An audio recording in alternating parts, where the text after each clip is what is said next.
Seems like I've forgotten how to breathe. I am trapped in sin and I can't leave. Storm, bring air, strike the slab. Believe me when I say I know a broken heart. Believe me when I say I know a broken song. Bring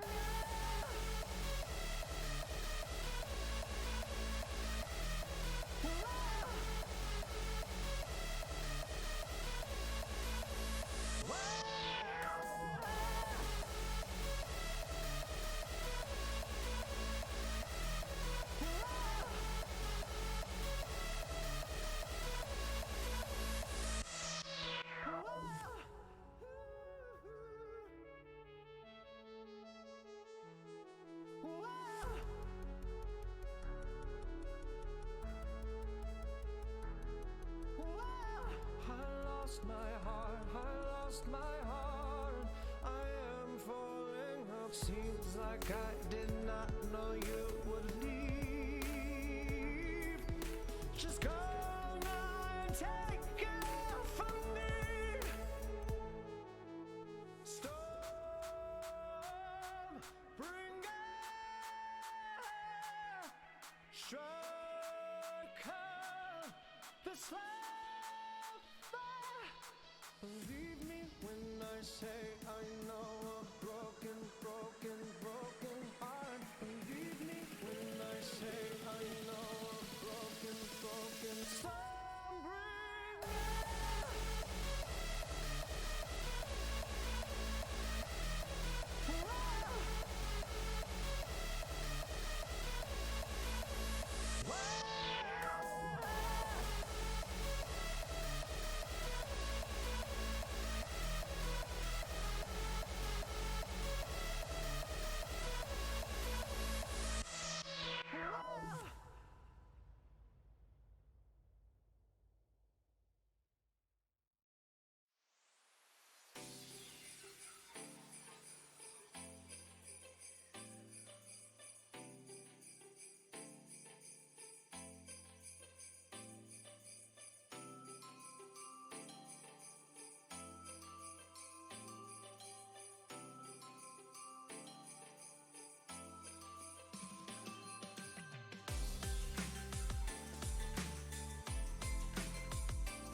everybody. Hello and welcome back. I hope you've had a great week, as it is Friday, which means you've made it to the end of the week, and I'm so very proud of you. If you haven't had a great week, I am sorry, and hopefully the weekend will be much better for you. And I hope you get a moment to relax. Let's see.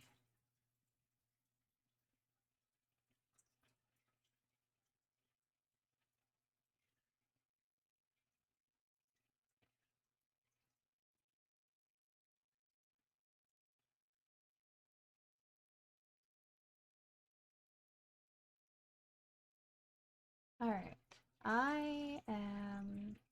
Yeah. Was messing around. Hopefully that should transfer to all the other pages, because it should be set up that way. But yeah. Hello. Welcome. Hello. Welcome back to probably well, not probably, but it is going to be the last Ace stream. Unless tomorrow topics come up when I'm playing with DJM and Pano for our scheduled day. But yeah, I'm so excited because today we have some hopefully new people. I know at least one person is going to be hopping in a little bit later. Who's new? Two people actually hopping in a little bit later who are new. Zelos said that they are going to be joining us when they are able to, and then Bugbabe, once they're done with work as well and is able to join, they will also be joining us. Bugbabe is going to be our aloe voice in today's discussion. I'm realizing how much of my forehead. I have a big forehead.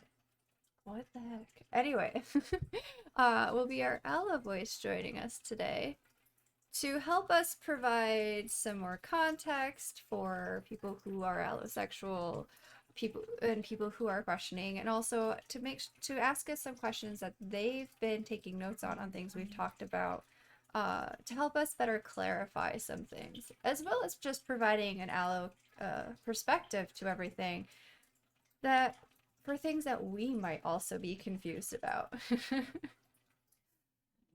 So awesome. I'm excited for that. Should also be joined by Coda.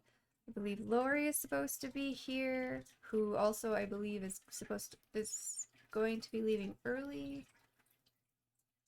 Anyway, people will be in and out as they need to. It's all super relaxed with this, because we don't want to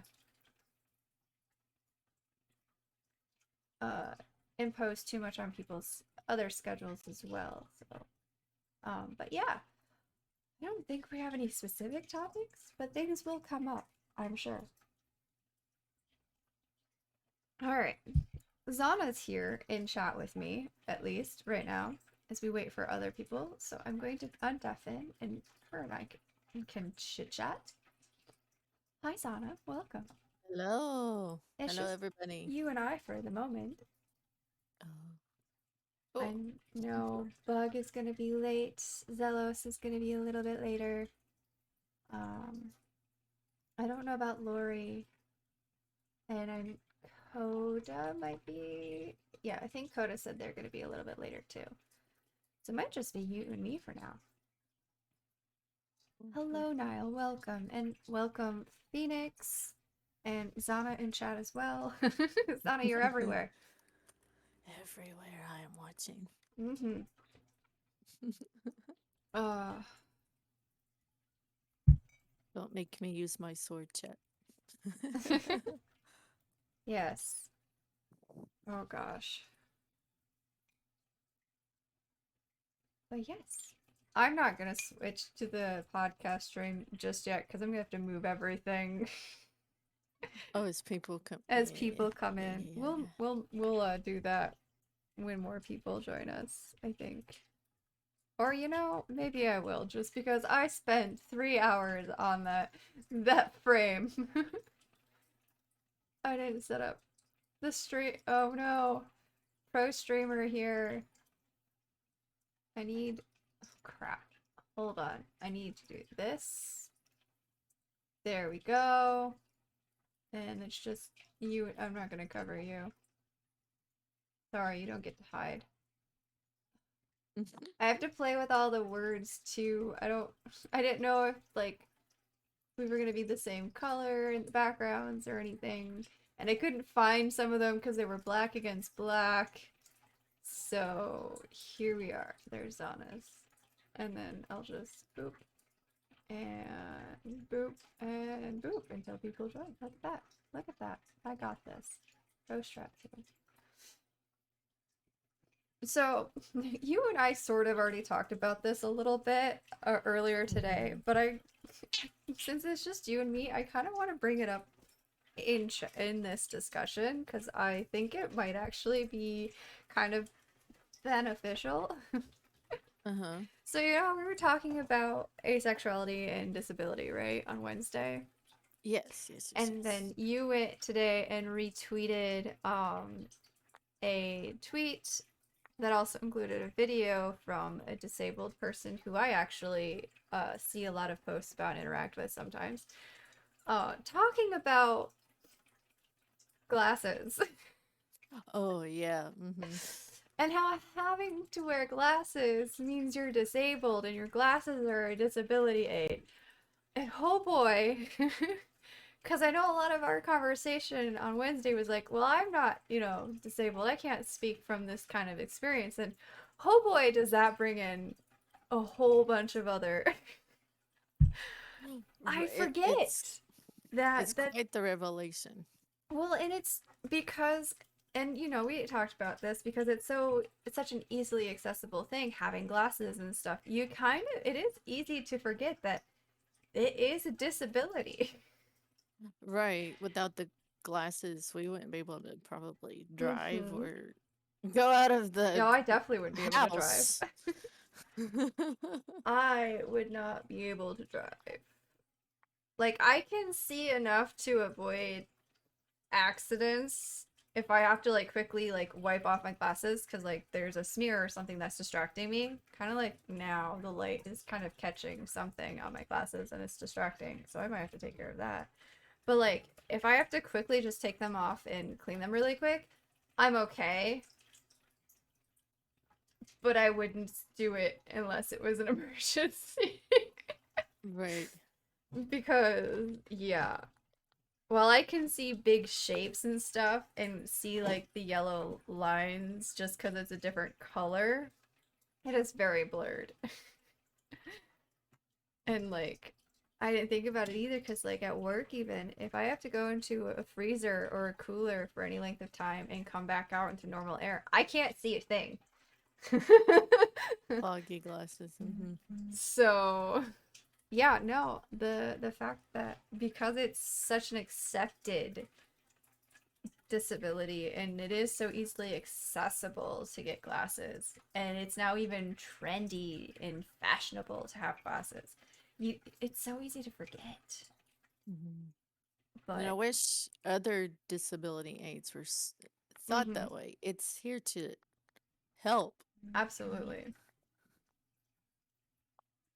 Ooh, the Thor drop in. Nice. Whenever you're ready, Zelos. Again, there's no rush. I know people have works. It is kind of earlier in the day, being 4, and most of the work weeks go till at least 5. Plus time zones do exist. Hold on. Oh, and I'm I listening. actually had an interesting revelation. Okay, I'm listening even though I'm not going to be on the screen for a second. I'm still here. Go ahead. So I was having a conversation and they asked it was after the podcast, the disability one. Mm-hmm. And they asked, do you view the way you view sex, is it the activity but itself that you enjoy Mm-hmm. instead of like the thought of it? And I Mhm. was like, I never really thought about it before because where I hadn't really been sexually active until recently. Mhm. And it's like, that for me, it's very similar to Phoenix's thinking about it. Mhm. I like the connection and the headspace of it and the activity itself, not necessarily how it feels, Mhm. but like just the connection with the person. Right. And like we talked about how like different people, different asexuals will have sex for different reasons, or Mm-hmm. sometimes they don't want the sex, but they like thinking about it or being in that headspace. And I think it's very interesting and important to realize just how different our experiences are and how broad they are. Mm-hmm. I was like, wow, I never really thought about it before until this week. Right? So, So it was a learning experience. oh, absolutely. I think that's another like thing about being asexual that people don't really realize about is we're also still learning. Like I didn't just become asexual, like most of us. We were asexual. We just never had the term to describe it. Yeah. So Mm-hmm. like nothing really changed for some of us. Um, oh, hello, Zelos. Welcome. Welcome. To movie things around. Um, so like but we are still like learning more and more about our own individual experiences and how we interact with our sexuality and other people and how it relates to us. I'm, come here, Zelos's little thing. There we go.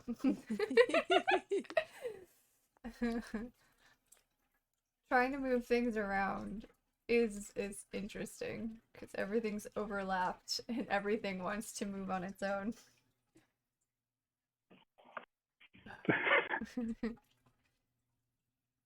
Well, hello, everyone.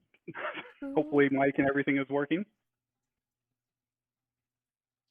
It sounds like it's working just fine. Mm-hmm. Mm-hmm. Oh, good. Um, I have a question for you, Zelos, if you don't mind. That Sure, go ahead. doesn't quite have to do with just asexuality, but uh, your pronouns, I've never heard them said out loud. Would you mind saying them out loud for us? Sure, Faye and Fair. Cool. Okay, that's kind of what I thought, Fair. but I Okay. never like to just assume and go with it. That's a fair question. uh, but yes. Um, so Zelos, do you have anything you want to start with, being the new person here right now? Oh, yeah, sure. On the spot, let me think. Yeah, I'm gonna just throw you right there under the bus. I, I just, going back to some of the other discussions we had, the first thing that came to my mind was the whole language discussion, right? About, Mm-hmm. how, you and especially me, when growing up, words we have today didn't exist, and now, watching that transition from, nothing to call ourselves, so we're going to call ourselves the best thing that's available that doesn't fit, to, now there's a plethora of words, and I think that's awesome. Mm-hmm. You know, uh, to me, watching the language, from my perspective, been has been a real good indicator of, the growing general consciousness of, what's going on with, identities, and, the growing acceptance of that, regardless of, what you may hear from certain insular circles, is the best Mm-hmm. way I'll phrase that. Yeah, like watching it all grow and expand and just continuously merge out of, learning more about ourselves is fascinating to watch and it's amazing to watch. Mm-hmm. Personally for me, like I don't know, I get just so giddy learning new stuff. I'm like, oh, there's a new micro label. Tell me all about it. I need to know. Cause like Yeah. we're never Mhm. gonna stop. I don't think we're ever gonna stop growing. No, hopefully not, right? I think I've always thought that language was a good barometer for the general understanding of things in society, right? Mhm. We don't form words for things that are, generally unknowable. Mhm. I hope I'm making sense, right? You Mhm. know, Mhm. so as words evolve and people use them and we evolve more words and, Mhm. 20, 30 years from now, our words might be completely different, but, the advancement towards the understanding will continue, right? Mhm. Absolutely. And like another important thing to realize is like we don't create new language and new words for things that we feel are unimportant either. So hopefully with the growing language that we're finding and expressing and creating means that more and more people are going to find this more and more important. Yeah, definitely, right? I'm a manager of IT. You know, Over the last 10 years of interviewing and hiring, I've seen the differences.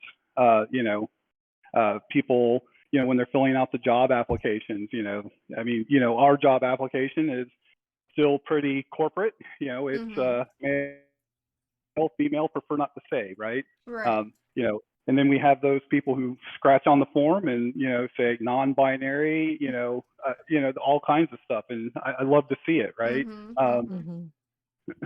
Especially me, I'm non-binary, right? Right. Um, for the longest time, there was no way to really say that, right? Right. Just like, well, I'm not male, I'm not female. I don't really know what that means as far as language goes. I know what it means to me, right?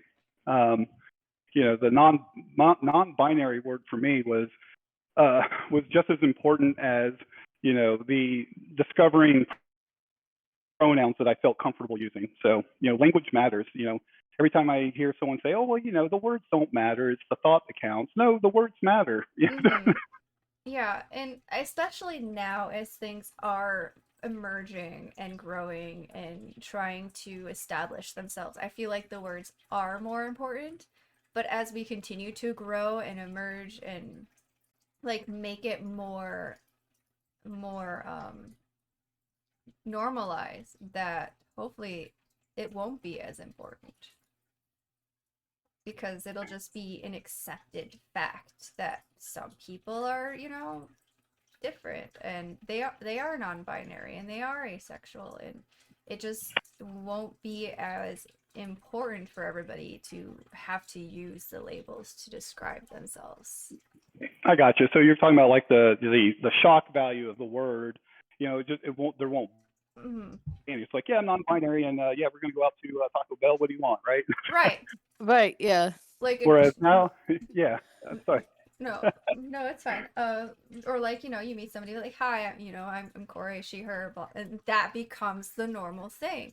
And it just becomes part of the everyday.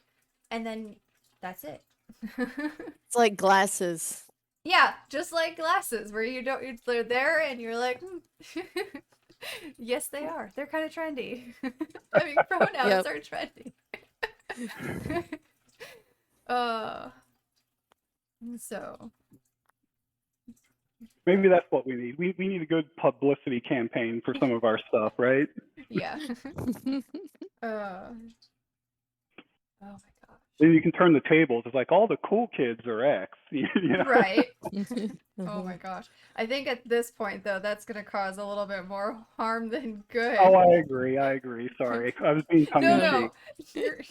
no, you're fine. I just want to point out that as well is like because a lot of the misunderstanding about asexuality is that it's an internet trend.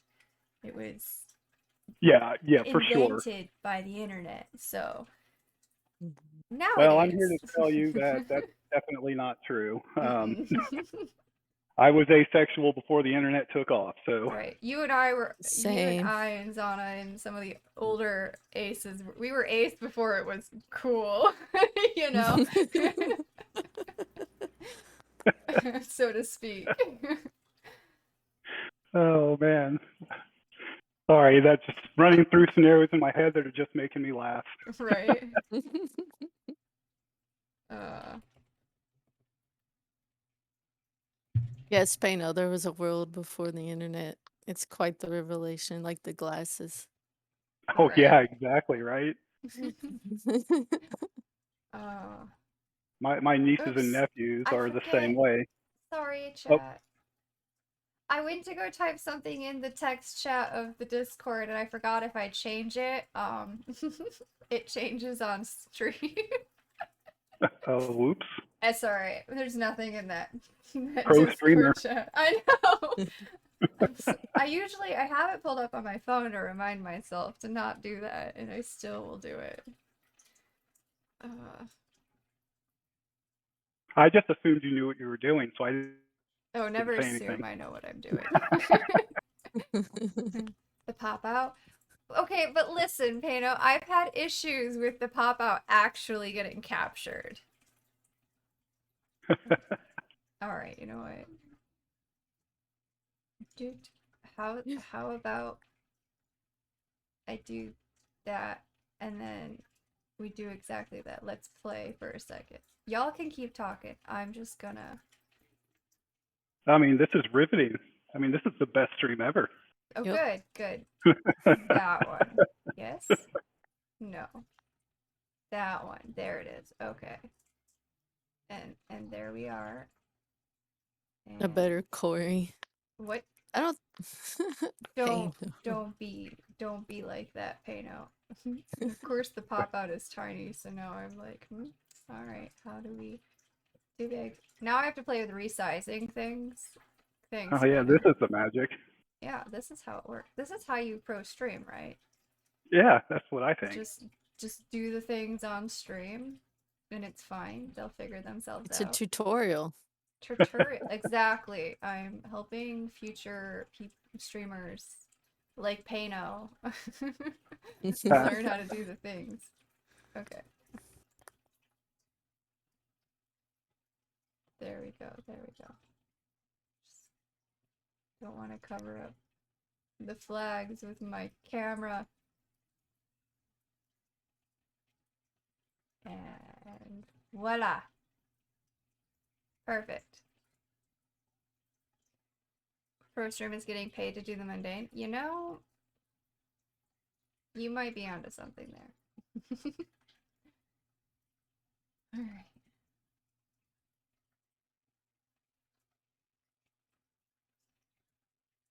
Alright. Alright. I got an email in the middle of all of this, and I'm not gonna go yell at the person later about it. Okay. I have. So I spend not a whole ton of time, but a decent amount of time on the asexuality subreddit. And I've talked about it a bit before during Sunday stream about some of the things I'll read there and how, like, reading about some stories where some asexuals are not in safe spaces, are not free to come out, or not free to express themselves, and how just absolutely heartbreaking it is. Mm-hmm.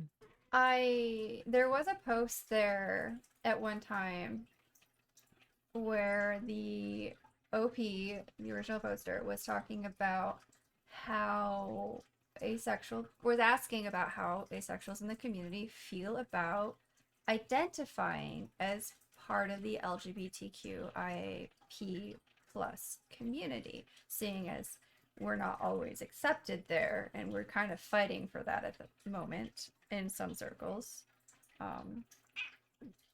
And I guess, I mean, I can read some of these things.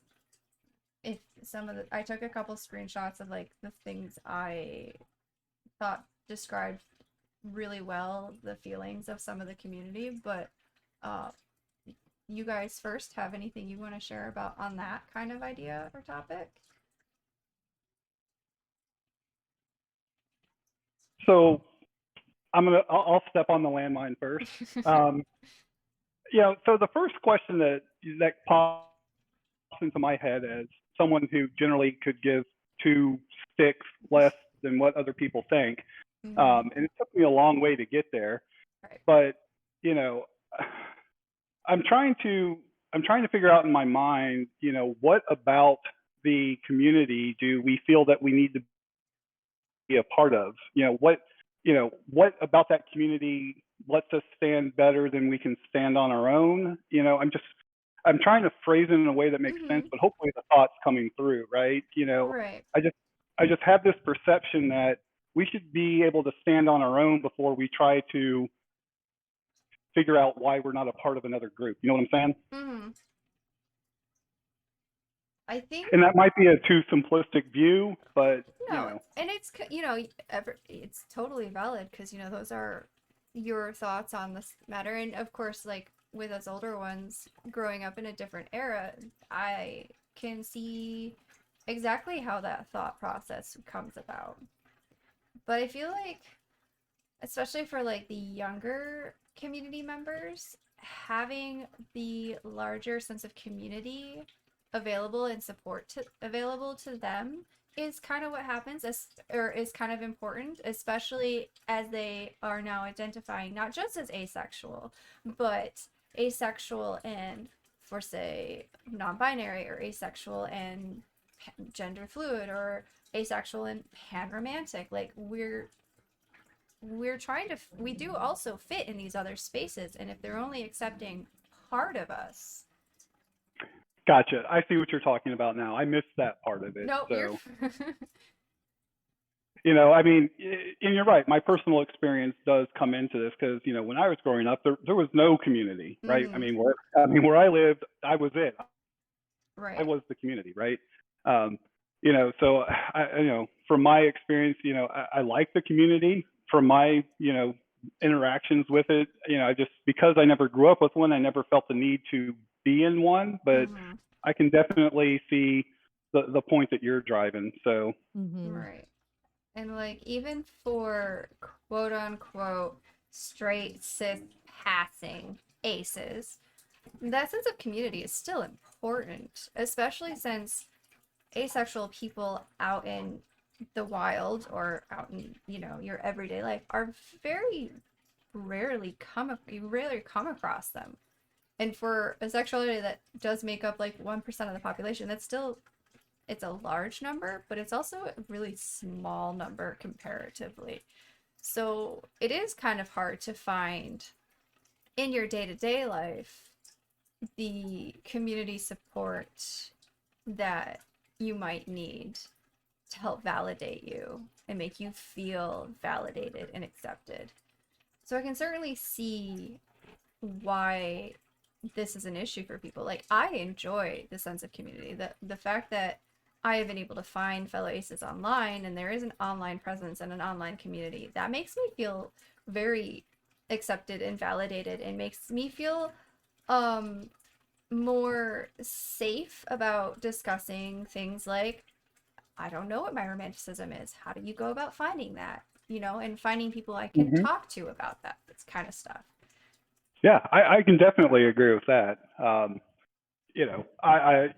a self-proclaimed introvert and wear that badge proudly. So I like the idea of community being out there so Mm-hmm. that I know it's there. But it's hard for, it's difficult for me to be parts of communities that are, you know what I'm saying? Mm-hmm. Um, so the idea of a community out there for other people, I think, is awesome, right? Mm-hmm. I like the fact that, if I need to reach out, there is something. Yeah, I mean, I think that's good, right? Right. Mm-hmm. What are your thoughts on this, Sana? Um, I do think we have to, kind of branching off where Zelos was talking about. We do have to, I think, bring the ace community together before we can enter the other community. Kind of clean house before we, you know, spread to other Yes. places. That's fair. Mm-hmm. Because we're still relatively a younger community, and we still have like stuff with the demisexuals to work out and like other micro labels and stuff. And I think once we can accept each other, then it'll be easier to transition into the other community. I think that's a fair point. Mm-hmm. And it always boggled my mind that communities searching for acceptance from the world at large are so unaccepting of each other. Like I never really got what drives that.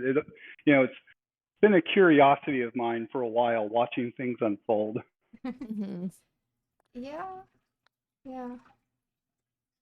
But I think you do bring up a good point, Zana. The idea of taking care of our own internal issues first is definitely important. Because how can we get other communities to accept and, accept us and help validate us if we can't even do that for ourselves? So that is a very interesting and important thing to consider. Wholeheartedly agree. Um, I personally don't have an issue identifying as part of LGBTQIA, obviously, because my tags include it. But I think for me, it's more of the advocacy part. Like I'm trying to, like doing stuff like this for Ace Week and stuff, and talking about it and trying to normalize it more. I am trying to bring awareness to everyone about asexuality, including a lot of our struggles, which seems to be what the gatekeepers seem to think we don't have. Right. Yeah. And so, like, it's more, I think, on my end, trying to advocate for why we should be part of it. And also, like, being in a community where I live, where the LGBTQIA plus community is accepting of my asexuality and me as an asexual. I want that for more people, because it is nice to go to events like Pride, or even have events like Pride where you can potentially meet other people like you, or and so, and other people who can sort of relate to some of the things that you are experiencing. So it is nice, but Yeah, and I think it is important in the long run. which statement, Pano? The you haven't been discriminated. Oh, yeah. Like it's some sort of Olympic thing. Pano, that's a good point. And where my brain goes, I like that one. Mm-hmm. Me too.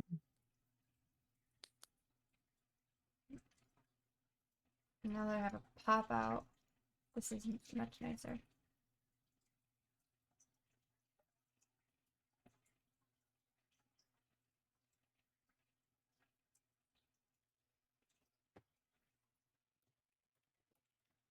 Hold on, let me address this really quick.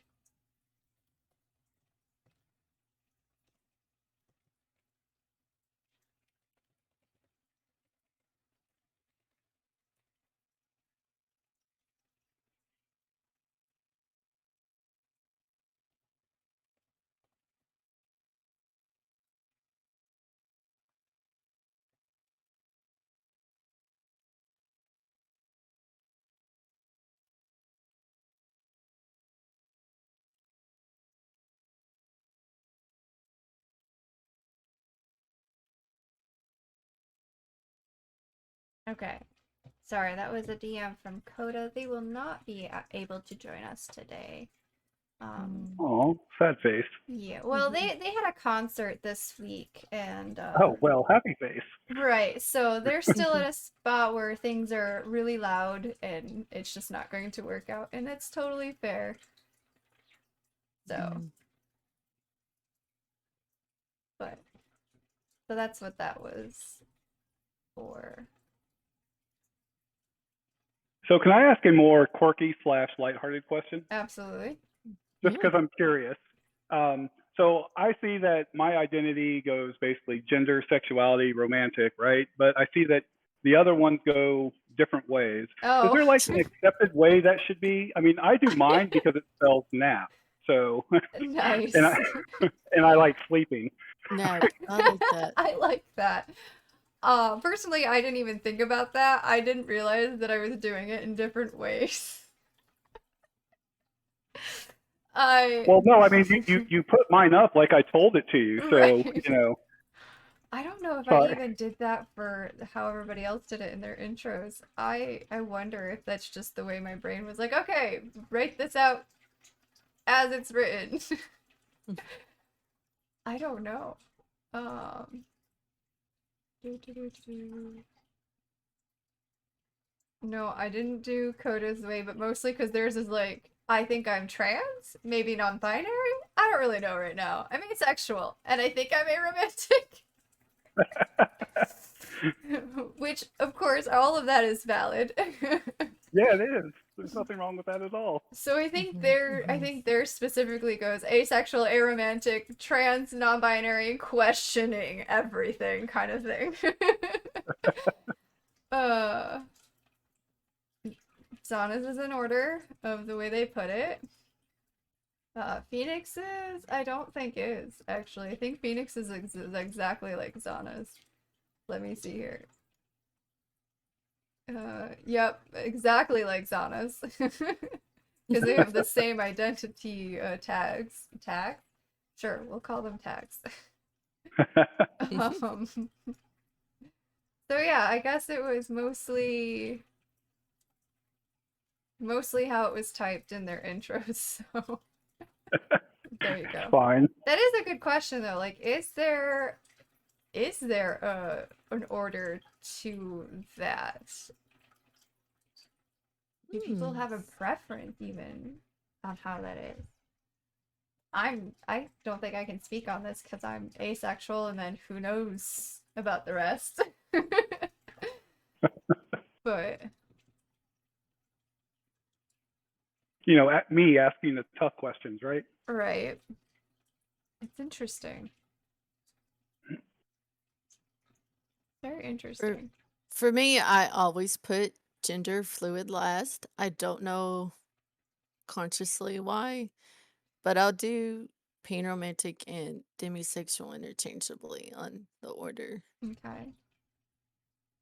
I I want to say that the most often that I see the list of identities for a person does tend to go sexual identity, then romantic identity, and then gender identity can either be anywhere, I think is I don't that one I don't know as much where that generally lies, but it does seem like the sexual identity tends to come before the romantic identity. And I don't know if that's because there's a bigger emphasis on the sexual identity because we're trying to say, hey, we're not, just heterosexual or cis. I think that's fair. I mean, in reality, my lineup is, that's the order in which I discovered my identities. So, Oh, I mean, that's the real reason.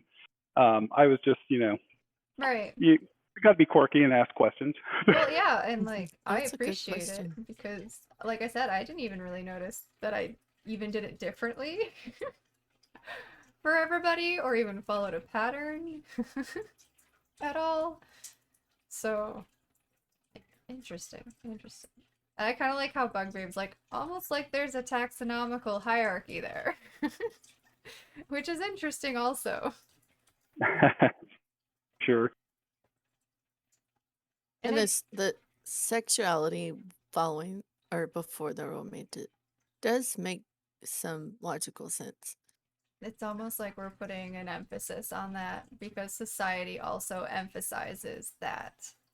Yep. So, It does seem that way. I'm of two minds whether that's good or bad. In the end, I don't know if it really matters. fair, fair.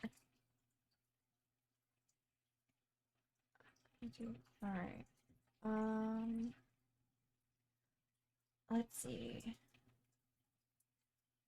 I know another interesting post I had seen on the subreddit was about the OP was asking the community if they were the only ones who felt weird about buying anything rainbow. And I think that kind of goes hand in hand with the comfort level of identifying as part of LGBTQIA as well. And I never really thought about it until I saw the post. But I was kind of like, yeah. I mean, some things I'm not so uptight about. Like if it's like I have an Eevee with an evolution shirt, and the Eevee is painting the evolutions, and it's all like, of course, rainbow color because that's how it is. That one doesn't bug me. But if it's specifically just rainbow stuff, yeah, sometimes I'm a little hesitant. I hadn't really thought about it or realized it, and I couldn't really explain why. I don't know. I think your analogy works. In my own experience, I can agree with that, right? Hesitant to buy the rainbow stuff, when it first came out, or things like that. But then it was a gradient, and now I pretty much have rainbow stuff all over my house. I think comfort level might factor into that. I think that you might be onto something. Yeah. Yeah, and I'm very comfortable myself now buying the rainbow stuff. I also have a bunch of the pan flag in my house as well. I have one ace flag, and I love it. It's on my wall in my living room, like right in the center. It used to be in my bedroom across from my bed where I could stare at it all the time until I started streaming, and then I was streaming from my laptop, and my chair just happened to be right in the center of my living room, so it seemed like a really cool thing to just have that be the background. And then I moved streaming setups and unfortunately did not want to put it behind the turtle tank because she splashes water everywhere. So I thought I'd keep it safe over there. But still in view of people if I ever have people come over. That's adorable. I take a lot of pride in my asexuality.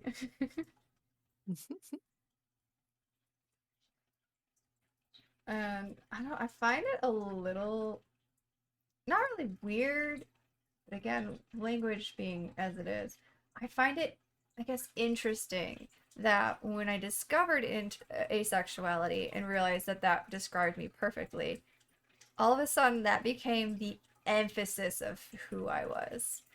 Like, I was posting a bunch of information about asexuality on like my Facebook page. I was I made like a bracelet for my wrist. I bought an ace ring. I'm actually on ace ring number 2 because the black on the first one faded. I now have like a necklace, which I'm not wearing at the moment because tattoo. And let me tell you, that's causing other issues. I have the hat. Like, everything became, I need to be as visibly ace as I possibly can without like screaming it into people's faces. And I can't explain the why, but I find it interesting. I don't think that's too surprising. By general nature, when people find something new that they really identify with, they want to share it with the world. That behavior not surprising to me whatsoever. I had similar experiences for better and worse. Fair. I actually now am wondering if that's the reason why people who are in fandoms will sit there and buy fandom merch. As, and like Yeah, because wear it the t-shirts brings a or... sense of community, because that community is still important to people. So, like, if you have the shirt or like the pins or something like that, it brings the opportunity for conversation. Yeah, exactly. Saying, "Hey, I like that too," and then you can find other people with similar interests. And Yeah. then like what if you're spreading that you are ace, then you can find other people that are, or it people will be like, "Oh, I identify with that," and it's sort of Mm-hmm. educational. Mm-hmm. Yeah, definitely agree.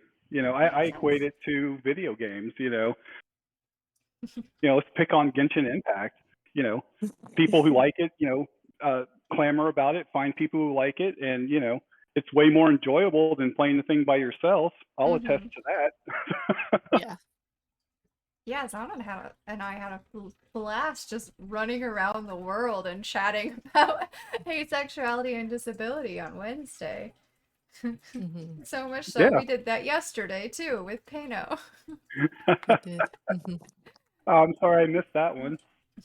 Well, no, I didn't stream it. It was off stream. Oh, okay. But yeah, it is fun to just sort of chill out in the world and run around. But that is an interesting point, and I guess like without even realizing that that was my intentions, it was kind of my intention. Also, like an invitation to ask me questions, you know. Yeah, exactly. Yeah. Because I'm open to questions. I know not like okay, I'm gonna say this with a caveat. I myself am open to questions. That does not mean everybody is open to questions. It can become exhausting to constantly have to answer questions and explain to different people what asexuality is, because you have to start from the very beginning every single time. You can't just start with, well, I'm a pathosexual, and like you have to start with I'm asexual. What does that mean? And how does sexual identity, like how is sexual attraction different from others? It can be very exhausting. I, however, enjoy answering questions. Um, so I Well, good. guess I'll forward all my questions to you. okay. I don't always have an answer, but I enjoy that people. I like the idea that people are actually asking, I guess, and like Yeah. I Mhm. like Yeah. the opportunity to introduce something new to people. Yeah. I think that's fair. I just, I prefer. In small doses, I'll answer questions, but at a Hmm. certain point, I'm like, there's Google. Go Yeah, nuts. that is Yep. also true. Like, if you're going to ask questions, you at least have like I feel like the important thing is that you at least do some of the footwork, you know.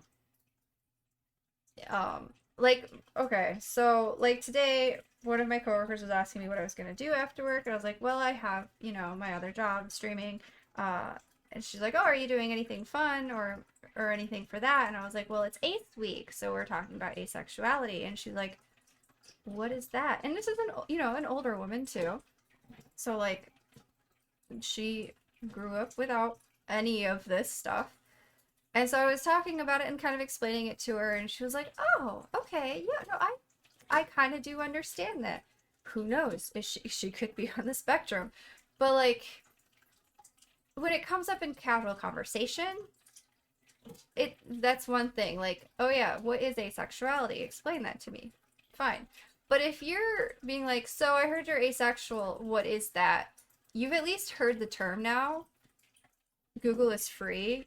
You should be starting that research on your own and then bringing the bigger questions that are harder to answer, I feel, to asexuals instead of expecting us to be your dictionary, if that makes sense. No, I totally agree. Mhm. I'm happy to talk about what asexuality means to me, but Mm-hmm. if I have to start at the Webster Merriam definition of it, I'm not interested at that point, right? Yeah. It gets exhausting. Yeah. Mm-hmm. Exactly. And I think it also takes a lot, not even just like the energy to have to continue, the mental and emotional energy to have to continuously start at asexuality 101, but it kind of takes the enjoyment for us out of it and the conversation as well. Because then we can't talk about our experiences and share our viewpoints on it and how it affects us as individual people. We have to start with the whole overbranching thing. And I think that definitely makes it less fun for us to be in the conversation. Yeah, I agree. It's I don't I'm going to say something that I'll probably immediately regret, but you know, having asking me what asexuality is taking me out of the equation in a conversation, right? Mm-hmm. Eh, I just it's almost impersonal. It's like, oh, you're asexual, great. You're going to be my Wikipedia. It's like, Mm-hmm. great. Where am I in this conversation? Do you care how this involves me? Right. Mhm. That Did I? y- Sorry, you get what I'm saying. Hopefully. yeah, no. And that's exactly it. It's like, oh, okay. I mean, I guess it'd be kind of, I'm trying to think of like a similar situation involving other communities or like a fandom or something where it would kind of be the same thing. And of course, I'm not I could really. say it's like that with ADHD. Okay, yeah. Uh, so like people constantly asking what is ADHD. So then you have to break down the basics of it, but by the time you get to your own experience with it, because it's so different for everybody, you're already tired. Hmm. And And usually by that point, the people asking the questions are like, okay, I kind of understand the basics now. I'm done with the conversation. yeah, and they're not interested in your viewpoint. They're just like they used you as like Wikipedia, Mm-hmm. you know. Yeah. Yeah, I think that's a great example. I Mm-hmm. just, but I think that problem will also be solved with time. Right. Yes, yes, it will. As the general understanding improves, these quote unquote stupid questions won't be asked, right? Oh, you're asexual. Okay, great. Hey, what are your experiences? Mm-hmm. Hmm. They'll just jump to the important part, right? Right. I can't wait. I'm with you. uh, Oop! Little ace dragon, stay right there. uh, all right. I'm trying to. Okay. I made my own post a month ago, according to this, back on the asexuality subreddit, trying to get um a broader understanding of what asexuals wish that other people knew or understood about being ace or the spectrum itself. So I'm kind of trying to make sure I hit everything. But if you guys have anything while I look at this really quick, um, feel free. What are things you wish people knew or understood more?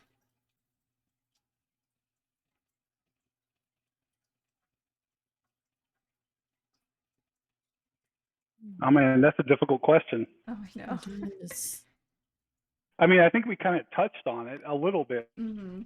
right?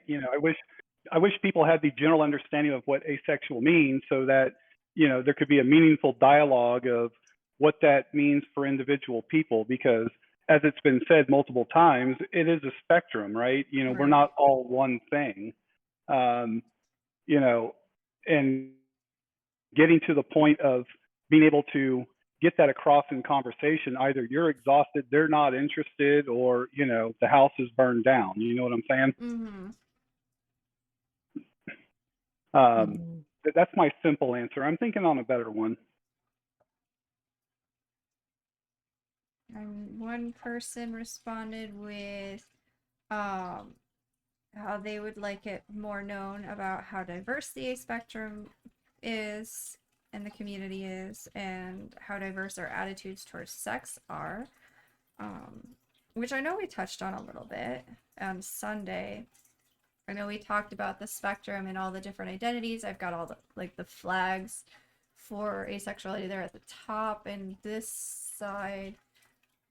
When I made this, and I'm kind of thinking on this a little bit on a different viewpoint now, but when I made this frame that took me 3 hours to do, I did not know there was an aromantic awareness week. So I was like, okay, I know Ace Week is supposed to be all about like asexuality and stuff, but I feel like arrows and agenders get left out so much. So I want to make sure we include them. And so I made this frame with that thought in mind. So I've got all like a large number of asexual identities up there, and then a large number of arrow identities down on the bottom and that the right side, and then I have the agender flag. And then I had finished it, I had everything set up, and then I think it was like the day of or the day before the Sunday stream that I suddenly learned that there was an arrow week, and I was like, oh no. Oh man.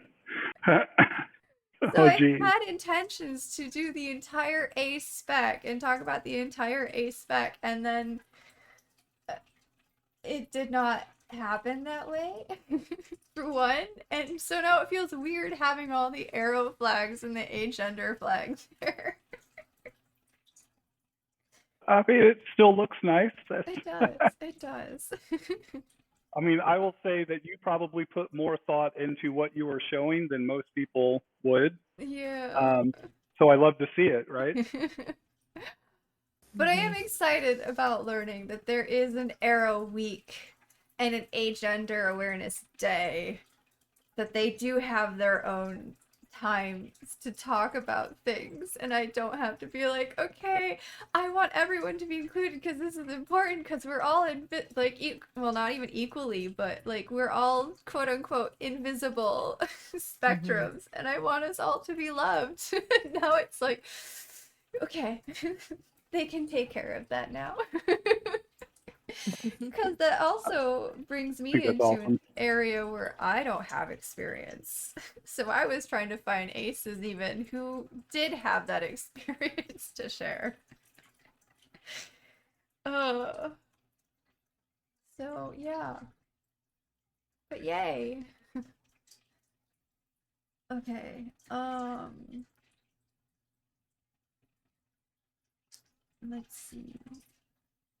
Oh, I forgot to go and read the Asexual Manifesto by Lisa Orlando. That was Wait, we have a manifesto? Did I miss apparently the we memo? have a manifesto. Oh, interesting. Somebody sent me a link to it and was like, you would probably be interested in reading this. And I'm like, yes. I made a mental note that I was gonna go look at that. And of course, as if you've been here in this community long enough, you know what happens to my mental notes. Bye-bye. Can we call it something besides a manifesto? That makes it sound like a cult. No, I'm kidding. Sorry. No. Uh, Sorry, lapse of filter. I take no, that you're back. fine. It's an essay. So, yeah, I will need to go and look at that. There's historical context in there and everything. Interesting. Oh, this isn't even the manifesto itself. It is a discussion about the manifesto. Okay. Cool. Open in Chrome. Add to my 42 tabs that I have open. Probably more than half of them being asexual related. I like goals. The Zealous. I forgot that was a thing. I couldn't resist. I'm sorry. You're good. I forgot that I was catching up on things I missed in chat, and I was like, wait, the what? Oh yeah. Okay. Let me scroll through here some more. I had another post responder say, as an aromatic asexual, it might be good to let people know that the two aren't necessarily going hand in hand. You can be aromantic without being asexual, and you can be asexual without being aromantic. I don't think we actually touched on that.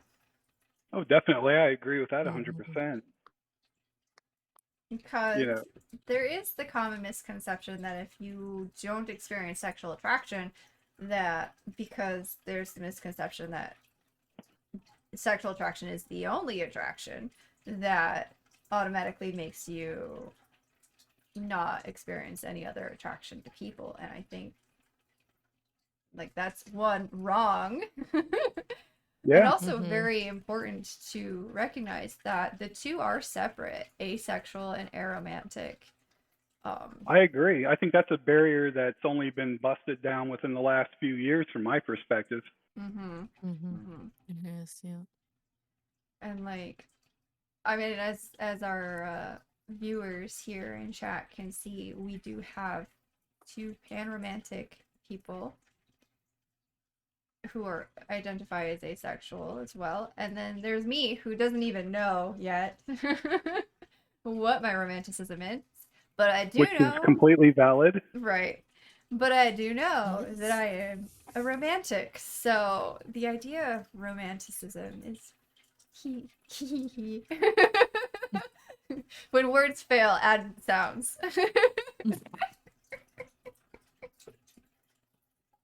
I think that explains it very well. There's nothing wrong with that. Romance? Mm-mm. Yes. What kind? I don't know yet. But romance, yes. uh, and I know we talked vaguely and very quickly on the different kinds of attractions that there are. Mhm. uh, and goodness gracious, if we think our identities are long enough with just no pay no, are long enough with just the gender identity, the sexual identity, and the romantic identity. If we were actually to sit and carefully and thoroughly consider all of our different attractions, whew. Can you imagine how much longer this list would be for all of us? I think it's awesome. Yes. Let's Yep. do it. Let's do it. Okay. Someone open Excel. Let's make a table. All right. You know Yes. what? I'll do it. Let's do this. Google Excel, because I don't have actual Microsoft Excel on my computer. No, not executives. What is that? Google Sheets will work. No, I feel like I made a suggestion I'm going to regret, No, but that's okay. no. No, we don't have to. But it is an interesting thing to consider. Like, okay, let's see if I can pull up in the Discord chat here real quick on my phone, because I have that option. What the list of attractions were, and then I guess the three of us can sit there and discuss them for ourselves. Mhm. It would help if I could spell the word attraction. I forgot an R.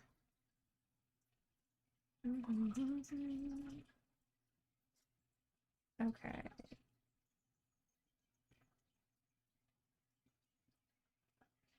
No, that's that one. Okay. So there's sexual attraction, of course. We are all various degrees of asexual. There's the romantic attraction, which we also have up on screen. Then there is aesthetic attraction. You were to identify your aesthetic attraction, what would it be? Oh. And this is going to be difficult because aesthetic is all about like how a person looks. I would say that I am aesthetic agnostic. Okay. So, like, so explain that a bit. Like, I mean, for me, everyone, I don't care what you look like. I really don't, right? Fair. Intelligence, personality, all of the other things really play more into that than looks. Mm-hmm. You know, and every time I say that, everyone's always like, "Oh yeah, well, looks matter." And like, yeah, sure, right? If Snaggly Tooth, walks up to me, and someone else let's call, Thor walks up to me, I'm probably going to talk to Thor first, right? Right. But you know, I don't. As far as do I have a preference or care, I really don't. Snaggly tooth might be Odin in disguise, and who knows, right? Right. I really I try not to judge on looks, and that's a really hard thing from a societal because it's so ingrained. But Mhm. that's why I say aesthetic agnostic. I know I'm rambling. I'm gonna be quiet. No, you're perfectly fine. Aesthetic, human mostly, I understand. Yeah, I guess that's how you can describe that. I Pano. That's awesome. I also feel like on an intellectual level, yeah, I agree with you, but I also know that if I were to look at like a crowd of people, I could still like look at a certain kind of person and go, they're pretty, you know? I like the way they look. It's just visually pleasing to me. Yeah. Now So Which I is pulled up a quick website. And so, assigning value, yeah, great. But do I mhm. care? Right, Sorry. You know what I'm I'm saying? not gonna date somebody based on aesthetic attraction, but do I find per se personally effeminate men to be more attractive more of the time than more masculine men? Absolutely. Don't ask me why, but they're pretty. I like them. I mean, I tend to agree because effeminate men are breaking down gender barriers, which, kind of makes them kind of in my domain. So, right. Maybe maybe that has something to do with it. Who knows? I don't know why. I just feel like, okay. They have a soft face and they look pretty. Yeah, I And I never like it. like as far as aesthetics go, I was never into the manly man. It, Mm-hmm. like I'm just like, why? Kind of like, Yeah. And then, I mean, I still can find like women to be attractive aesthetically as well, mm-mm. Do I know what like my preference is on that? No, not at all. Hello, Welcome, Bug. welcome. Oh, I need to move. Uh, as far Celis as is down here now. Go ahead. I'll stop talking mm, about the things I'm moving around. as far as I go, I've there is certain people that I find aesthetically pleasing, but as far as like romantic wise, not really. I think the intellectual and the personality plays a part in it. Like if I find you more intellectually appealing, then your Mm-hmm. aesthetics probably go up. If that makes sense. You're more attractive physically the more intelligent you are, Oh yeah. I I guess. definitely agree with that one. I would agree too. Like you could be the prettiest effeminate man out there, and if you don't have a personality behind it, sorry, you're just pretty to look at. You're not really more interesting to me personally beyond that Yeah, Exactly. at that absolutely. point. But welcome, Bug Babe, as our quote unquote resident Asexual in this conversation. Yes. Enlighten us. Talk Oh, about no. types and thirst traps for us while we're on this Oh, topic. gosh. Because I don't know about the other asexuals in this conversation, but I do not get it. No, I mean, it's like, so it's funny that you mentioned that because like I definitely have a type. Like, and it would be the manly man, like, cowboy lumberjack, muscle beefy man, not too beefy, like not like muscle builder, but at the Mhm. same time, like exactly what you were saying. If you've got the personality of a pile of dirt, then no. So, okay, I guess my question then on that is, which is the definition or the way that you describe what a type is, your Now I'm not so sure how to word this question. So I think there's an aesthetic type and then there's a personality type. I Okay. think those go completely separate because like I definitely like it's great like if you're all these things, but like at the same time, if you're not interested, like if you're just like a straight up like I go to the gym, that's all I do. I'm gonna be like, Right. you know, You're and they could one still be the dimensional. sweetest person and like everything, but like if you don't have like some of the same, you know, like I like gamer dudes and Mm-hmm. things like that, and people who can carry on intelligent conversations like about psychology and philosophical things, but um it's yeah. There's Mhm. definitely there's definitely a split. Is there's aesthetically pleasing, which is like exactly what you were saying. It's Mm-hmm. you're pretty to look at.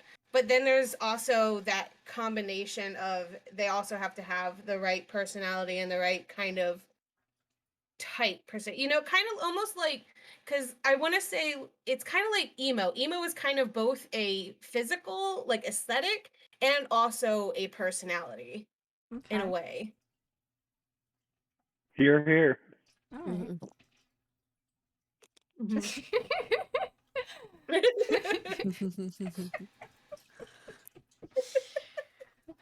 Pano's gonna just kill us all with laughter at this point. Oh Yeah. no. But we appreciate him. You are quite pretty to look at, Pino.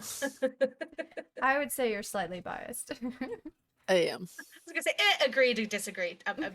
I'm not. I'm sorry, Tato. So, okay, so that kind of helps me understand the type better, but explain the thirst trap thing a bit. I guess it's just like it when like okay, so what it bring like so I remember exactly how this came up as one of your topics was I was sharing a video a Mhm. TikTok of this guy who's like a lumberjack and it was a thirst trap because he's literally sitting there and all he's doing is taking his shirt off and just hitting wood with a hammer or an axe. And so it's kind of like it's like you can I guess it's the because part of like the whole sexual attraction thing is like seeing like them doing something like working hard or like you know doing something like that shows off their strength. It's almost like in like and I think of this because I'm a biologist by trade is Mhm. it's like they're showing off their fitness level. You know what I Mm. mean? Like it's you're like, "Oh, you Okay. are a fit person." So is I get this that part. So, but where does the trap part come in? That's the part I don't It's understand. the trap part. That's okay? the interesting So part. speaking again, because you and I both have biology in common here, so would you say that the thirst trap videos and showing off like that is kind of like, say, a male peacock showing its colorful feathers? Exactly. That's Yep. exactly what it's like. There, it's Now, a But as he's far as like, secretly display. a chainsaw yeah, and that so will I kill guess you. it's, I think that's the whole thing with the whole like naming it as a thirst trap is kind of like, it's just, it's entrancing. I guess for someone who's allo or who like actually really likes sex, it's more of it's competing with your other thoughts. So it's like Mm. trapping you in the like, I must have this person right now. Yep. But And it could also be, you know, that yeah, they're really nice to look at, but really deep down they're like the devil incarnate. also it's a trap because then they get more views and therefore you might Ah, spend money to view Mm, said gotcha. person. yeah. Okay. So they trap Okay. you in with their aesthetics. So Yes. sorry to all the muscly lumberjacks and firemen and everyone out there. You're sort of wasting your time on this one.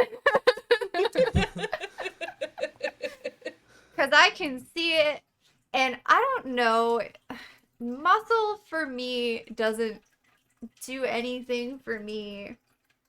For me it's more about the face, I guess. And Mhm. mostly the eyes. I will say the first thing I will Oh yeah. notice about a person is their eyes. Mhm. So If you're a dude showing off your muscles and strength and stuff, and that's all you got, I'm sorry. I'm scrolling on. Good Yeah. luck. I think it's like, and I mean, like, you're absolutely right. I'm trying to think of how to put this into words. So there's like, you can look at someone like whole, like as a whole, and I Mm-hmm. feel like when you're looking at someone as a whole on attractiveness level, that's purely sexual. But when you're looking Oh. at someone like for an actual partner, like someone to like grow old with and stuff like that, I definitely am like, oh, they have nice eyes. I don't focus so much on anything else because and I Mm-hmm. mean, like, if you look at any of my past relationships, like, you would see a wide variety of different people, like, different shapes, sizes, and looks. Mm-hmm. So it's like, Well. I'm kind of like where what Zealous was talking about was I have the type, but at the same time, I'm like, oh, but this person is actually a really good person. Like, and I don't mind any of the other stuff. Okay. And like when I say like when I talk about how like the things I notice about a person, like the face and the eyes being like the first things, I'm not even just talking about in like a potential partner. I just those Mm-hmm. are just things I tend to notice first with anybody. You know, we start talking So, and having conversation and I feel comfortable enough to make eye contact for a second. The first thing I'm going to be noticing is your eyes, and my thoughts are now going to be completely focused on how pretty your eyes are and how the light catches this shade right there in that center spot of, you know, your iris off to the left there. You know, that's where my brain starts going. right. And I think where I'm kind of going at with this, with how I was explaining it, is Mm-hmm. that maybe this is because I do enjoy sex. So I look at people like fully for like a sexual thing, and Mm-hmm. then I focus on little bits and pieces because I do, I might want a partner. Whereas with you, you're talking about if you ever do want a partner, you're focusing in on those things, period. You know what I mean? Mm-hmm. That makes sense. Yep. The other two have. I feel like I've been dominating this for a second because I find that I find learning about this fascinating from a purely outsider and slightly scientific viewpoint. I don't know. I think it's interesting that when people talk about the first things they notice. I notice poise and stature before anything else, body language, etc. Um, eyes are a close second. So I agree with the eye thing. Mm. Mine is smile. Oh my gosh. If you have a good smile, like, I'm done. I'm done. Yeah, mine is the face and the smile and the eyes. Mm. Mhm. Yeah, I'm smile eyes and that's it. I'm like, as far as like when I start thinking about like someone who like I don't really know. I mean, because like I said, like the body type is literally just like sexual and that's it. But anything other than that, I don't find anyone who doesn't have that body type sexually attractive. It just means that I'm not gonna be thirsting after you almost immediately. I All right. didn't So can I realize. ask a stupid question Sure. or a level set question? Let's call it that instead of stupid. So define thirst from your perspective because I don't know what that means. Okay. So, you know how when you get really hot, you need a glass of water or something. You need something to cool down. Uh-huh. So, Yep. someone who is sexually attractive tends to get you hot and bothered. So, like, like you just start like losing it and you start like feeling like really warm and like it might just be because again, biologist, so like your vessels are dilating, you're starting to flush in your face. It's just like you feel like you need a drink of water just to like cool yourself down. That's where thirst comes from for me. Okay. Mm. Fair. I think that's a good answer. It's you know not something that I can relate to, but I appreciate the answer. No, these guys can tell you I get bad sometimes. Bug and I have had some very interesting late night conversations about our different viewpoints on things.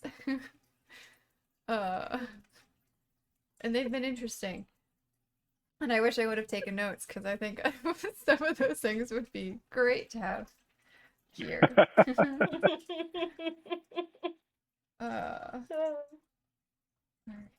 Let me finish going through this list now here. From the subreddit, make sure I didn't miss anything again, because we did get a little sidetracked. That one we talked about pretty well. That one we talked about pretty well. Would you mind if I talk a little bit? Because I thought it was interesting, that whole like, Oh. is there a way to Yeah. talk, like to delineate like how you do the names? Because I actually found that extremely interesting.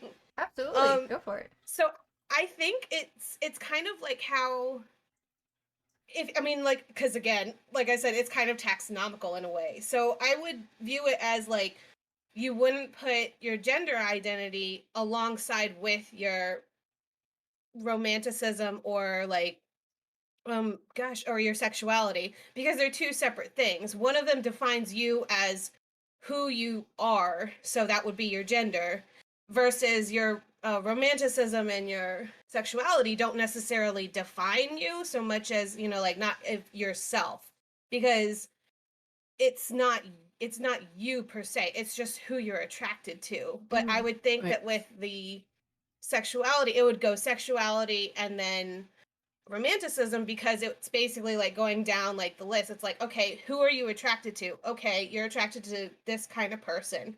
So then how are you attracted to them? What makes that tick? So it kind of like goes down that scale, that taxonomical scale. That's how I would think. Who knows? We would need to get a whole lot more other people in on this conversation, probably, to answer that. But I thought that was so interesting, because I was like, oh, you're right, because like everything has to have an order. It is weird how society does think that way. Mm-hmm. And here's me just sort of willy-nilly putting everything kind of wherever they fit. It's a Or as it's psychological given to need me. to categorize. That way our brain doesn't get overwhelmed. Which also then begs to question why, like, so Zelos did explain why their order that they wrote, or I'm sorry, I'm not used to using Fae Fair pronouns. You're So I'm fine. using I get it. they. Okay. I'm gonna try it, okay? I can't promise it'll stick for the rest of the conversation, but I am gonna try. So Zelos explained, so fair, reasons for placing fair identities in the order that fair did. Right? Is that right? Did I do that one right? Yeah, you're perfectly fine. Okay. Yeah, I put mine in order of discovery. Okay. But then Zana, do you know why yours were put in the order that you put them in for your intro? Well, okay. Not. I guess it does stem from the biology point of view. Because I didn't study biology, but it's always been like a special interest. And it made sense. Now, I will do panromantic and demi interchangeably. I won't always list them in one way or the other, but I always put gender fluid at the end. And I think that's because that identifies who I am. So it kind of lets people know, okay, this is who I'm attracted to and what type of sexuality I have. But then here is who I am. So it kind of gives a hierarchy to it. Okay. Because I think the only thing different between your order and Zelos's order is where you guys put gender. Yeah. And my discovery it's kind of all over the place, so I wouldn't even know. Like, if I did it by order of discovery, it would be interesting. Sure. Pedro, I don't know. You said it was interesting. Dare I ask the follow-up question of, if you had to put it in order of discovery, what would that story be? Or is, Okay. So I kind of discovered that I was pan romantic and gender fluid at the same time. So gender has always been a very big journey of self discovery for me. Even when I was little, I wanted to be more masculine. I wanted to uh, be with the little boys and play with the little boys. I didn't understand why it was weird. Even when I was in like uh, upper grades and stuff, I was still trying to figure that out. I didn't have a word for, as language wasn't there yet. And then at one point, I did think, once I heard about trans, I did think at one point, well, maybe I'm trans. But I was like, but at the same time, I don't mind being like a girl. So that was a very confusing few years because I was trying to, I was like, well, how does that work? And then I learned about gender fluid. And then I kind of learned it all at the same time. So and then one of my old friends from high school discovered that they were pan. And I was like, oh, that makes more sense than bi. And and then I learned about demisexuality. So I would probably put gender fluid first, and then pansexuality or romantic, and then I would put demi at the end. Because there for a while I didn't really understand if I was demi or if I was just ace Mm-hmm. Interesting. itself. Gotcha. So Thank you. yeah, I know you're I know that welcome. was a tough question. I appreciate you Yeah. answering it. So I hope it made sense. So with the gender fluid, so what exactly is that definition? Because the way that you described it, now I'm like, wait a minute, I may Okay, be making some discoveries here. Okay, so gender fluid is kind of, oh, that's hard to explain. Let me see. So like some days I do feel more like a guy, and I express myself like sometimes I'll still dress kind of I guess quote unquote girly or more feminine, but on the inside I feel more masculine.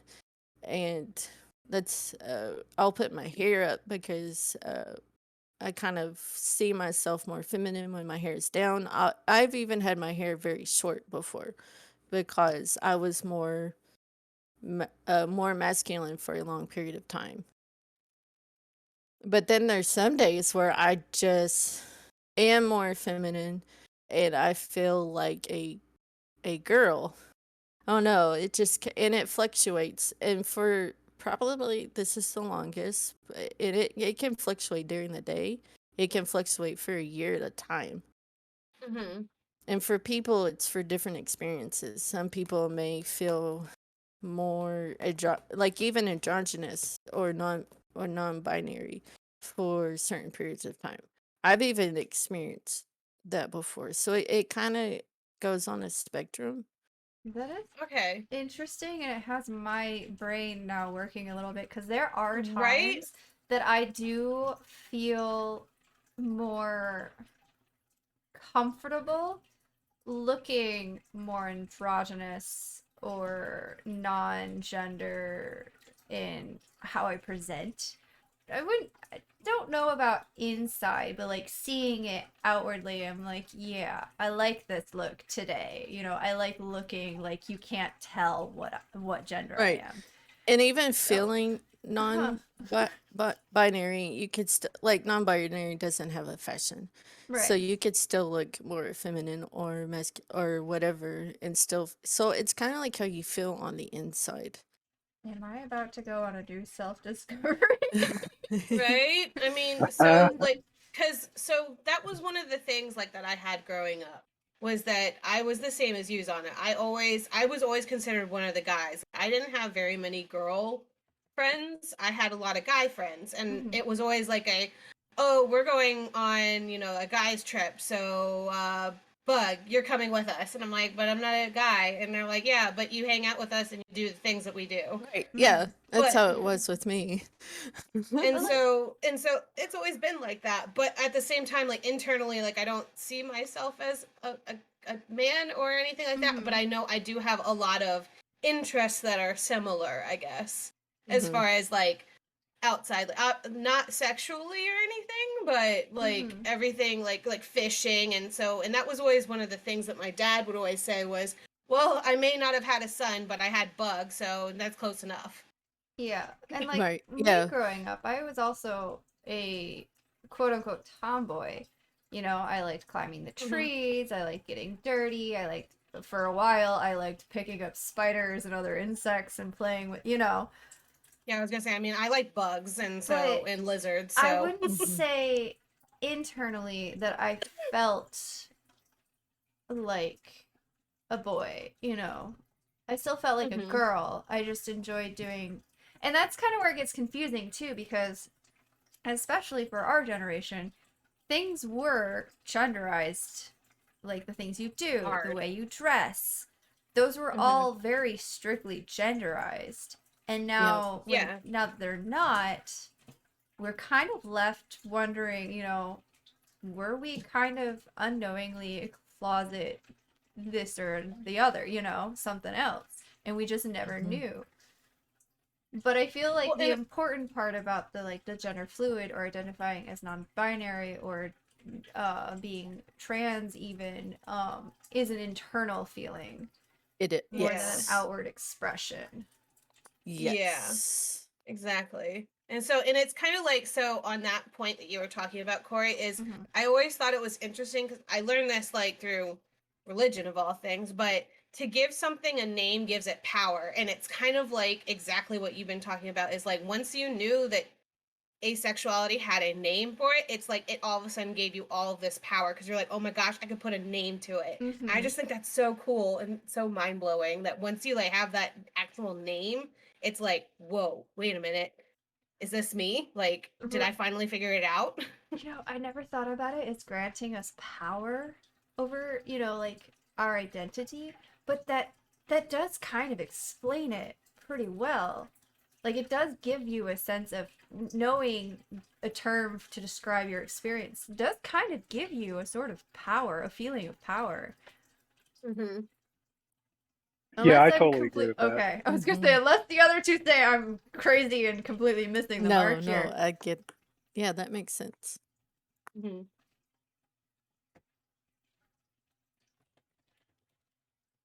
So, no, I don't think you were the only one that dressed their G.I. Joe figures in Barbie clothes. In fact, my younger brothers had this medieval castle with the little knights and stuff, and I had this teeny tiny, like, I guess, Polly Pocket kind of type doll. It wasn't a Polly Pocket, but it was about the size, and it fit into their castle doors and the same size as all our knights, and so yeah, she was involved in that. But I played with Matchbox cars. You know, like I said, I did the climbing of the trees until I fell out of one and developed a fear of heights. But right, yeah. Oh, mood. I feel that one. I'm severely acrophobic. Yeah, we're working on it. Needles first. There's a hierarchy of what we're getting over. Okay. Anything else on this particular topic? Which topic? I'm Sorry. not, you know, whichever one. I think we were talking about gender identity at the time. Sorry, I'll behave. I'll behave. I No, apologize. you're fine. Did Bug have any questions? Not at the moment. I'm more of a, as the conversation goes on, like what happened when you were explaining gender fluid. I was like, wait a minute, hold on, Okay. explain. Right. Okay. Okay. There is one more thing from the subreddit post that I did that should probably be addressed, that I feel is very important here, that we have not yet discussed in its entirety.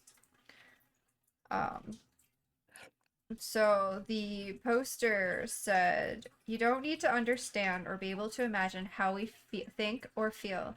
You just need to know that we experience things differently than you, and that you may never be able to comprehend exactly how, and that's okay." People often ask, if you don't feel sexual attraction, what do you feel? Or a QPR is just being friends, because they've never needed to define anything between romantic and sexual attraction and friends. How do you know you're attracted to someone, etc., etc.? And some people just never really get it because they've never experienced it for themselves. In the worst case scenario, they decide asexuality doesn't exist because of that. And then they go on to explain how this applies to more than just asexuality, but to help like prove the importance of this. So I do think that is important to realize that you're not going to really understand in its entirety what asexuality is and how it feels, and that's okay. We're not asking you to understand those things. We're just asking you to give us space and allow us to exist as we are, you know? I think that's valid. I also think Mhm. it's a problem that's going to be resolved with time. Mm-hmm. Mhm. You know, Mhm. like we talked about the language barrier. Right. You know, the the general consensus or consciousness of what a term means is going to improve over time. Right. We'll eventually get to the point where that question or that sentiment is resolved.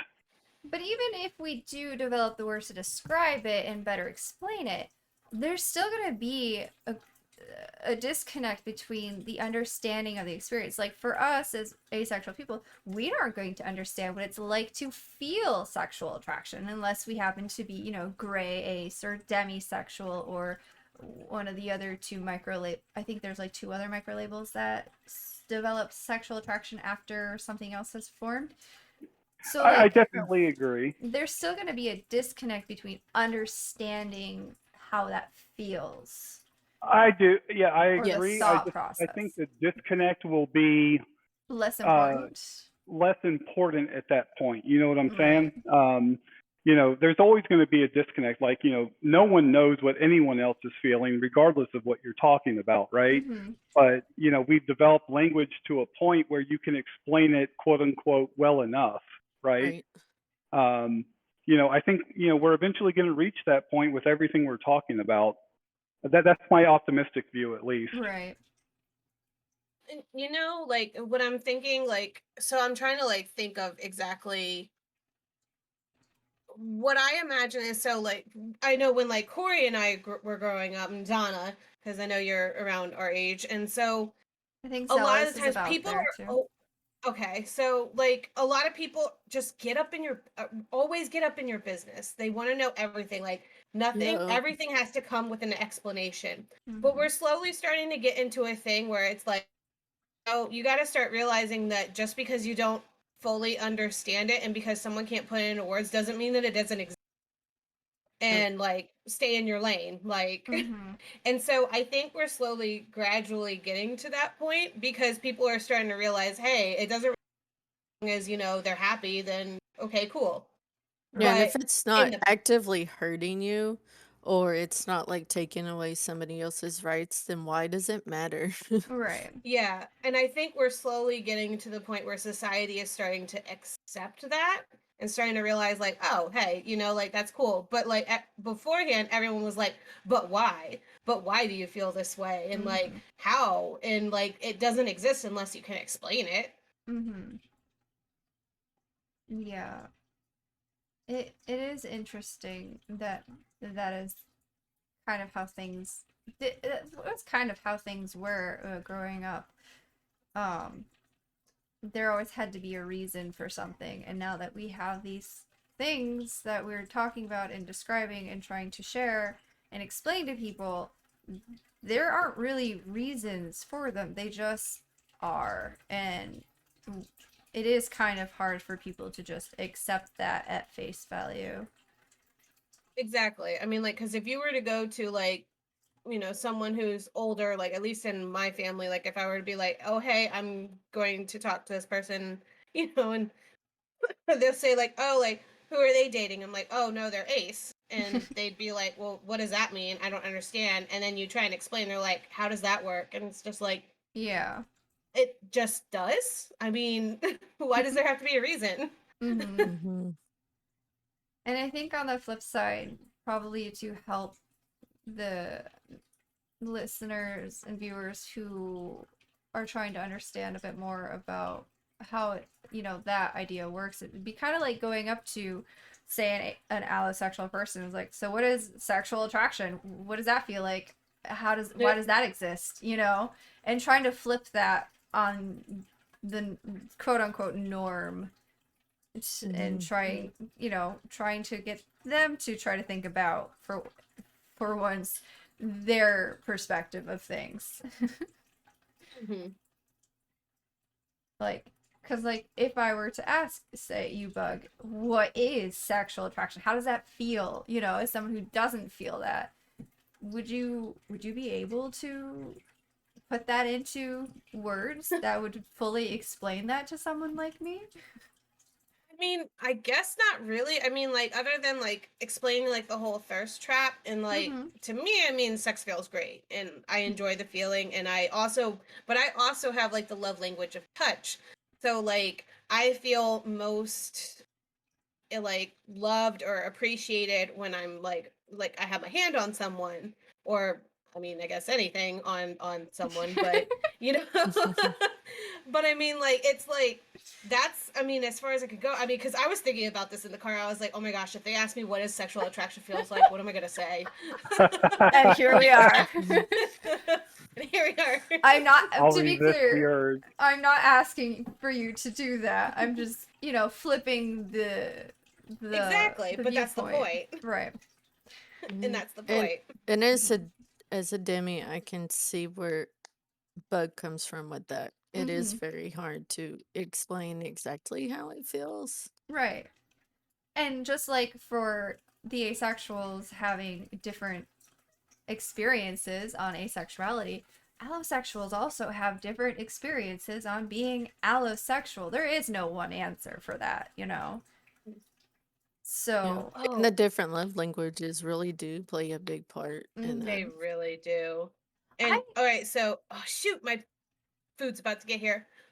that's Oh, I guess okay. I'll I know, but I just thought of a really interesting thing. So one of my favorite things, like especially like when we were talking about like giving a thing a name, Mhm. one of the other things that I really like to point out and I really like to explain to people is like, just because something didn't have a name before doesn't mean it doesn't exist. Like, Mhm. oranges existed before they were named oranges. Right. And that's one of the big things that people have a lot of trouble understanding, is they're like, oh no, it just Mm-hmm. existed. It's like, no, it just Right. finally was given a name. It Well, was identified. and that is interesting because, like, we're quote unquote discovering new species of, say, insects all the time. Oh yeah. Doesn't mean they did not exist before this. Just didn't mean It just means we didn't find them. We didn't notice the differences before. And, like, things are being We didn't renamed give them the as name. right. Mm-hmm. Either we never found it to begin with and it's just a new species that existed that we just never saw, or we are seeing new differences that make it a different species than what we used to call it, and we're giving it new names. I And I mean, think I can't even that's tell you.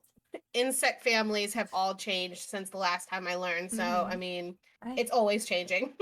that is an interesting comparison too. Like, as Mhm. humans, we are still discovering what that even means, what it means to be human, and how we identify as humans and people. Mhm. All right, be right back. I gotta grab my food. All right, go grab your food. Oh, Celis, I just lost all respect for you. No, I'm just kidding. Sorry, Tomatoes I are ate my tomatoes. life.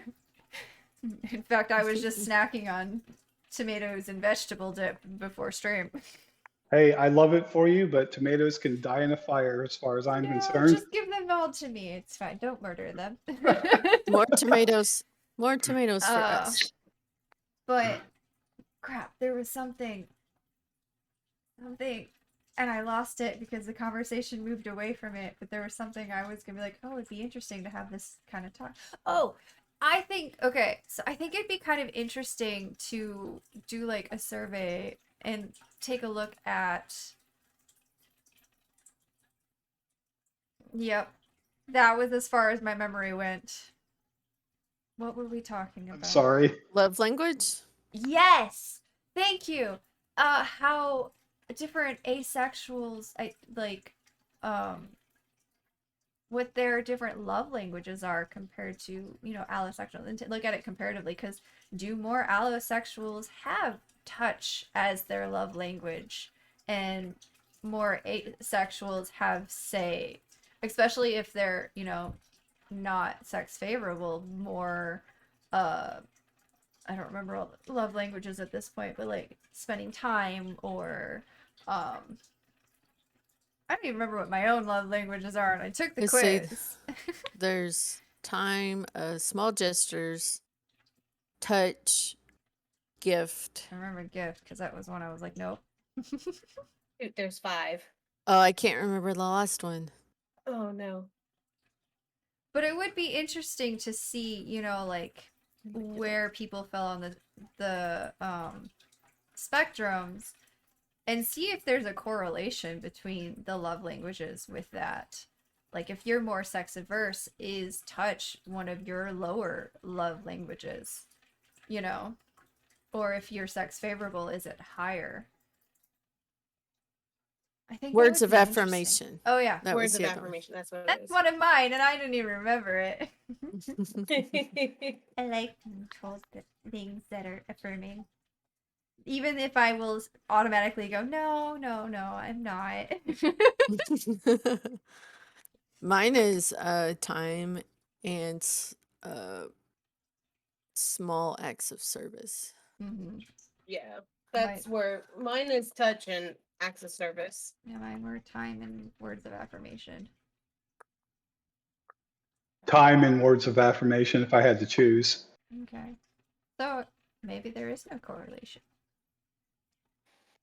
But it would be interesting to see. Maybe I have to post that now on the subreddit. Mhm. Just to see, just a curiosity. There are some random things posted for surveys that are like, they've asked like where you are, and it is interesting to see that even develop. But even, I ran across that before I read Angela Chen's book, and now that I'm thinking back on the results, they make a lot more sense now, and now it takes on a whole new level of interesting. Mm. But anyway, that could take a while for me to even try to I don't know. conceptualize. But for me, the context matters, Mm-hmm. right? Like, Right. I don't know how to put that into words, right? Right. Time and words of affirmation is, if the intent is sexual, then I'm completely not interested, right? That is true. You know, just like I was aesthetically agnostic, I'm not sexually repulsed. I'm sexually agnostic. I don't care either way, right? Right. But for the romantic side of me, time and words, are a big thing. But, if the intent of the time and words is to get in my pants, I really don't, I don't That care, is right?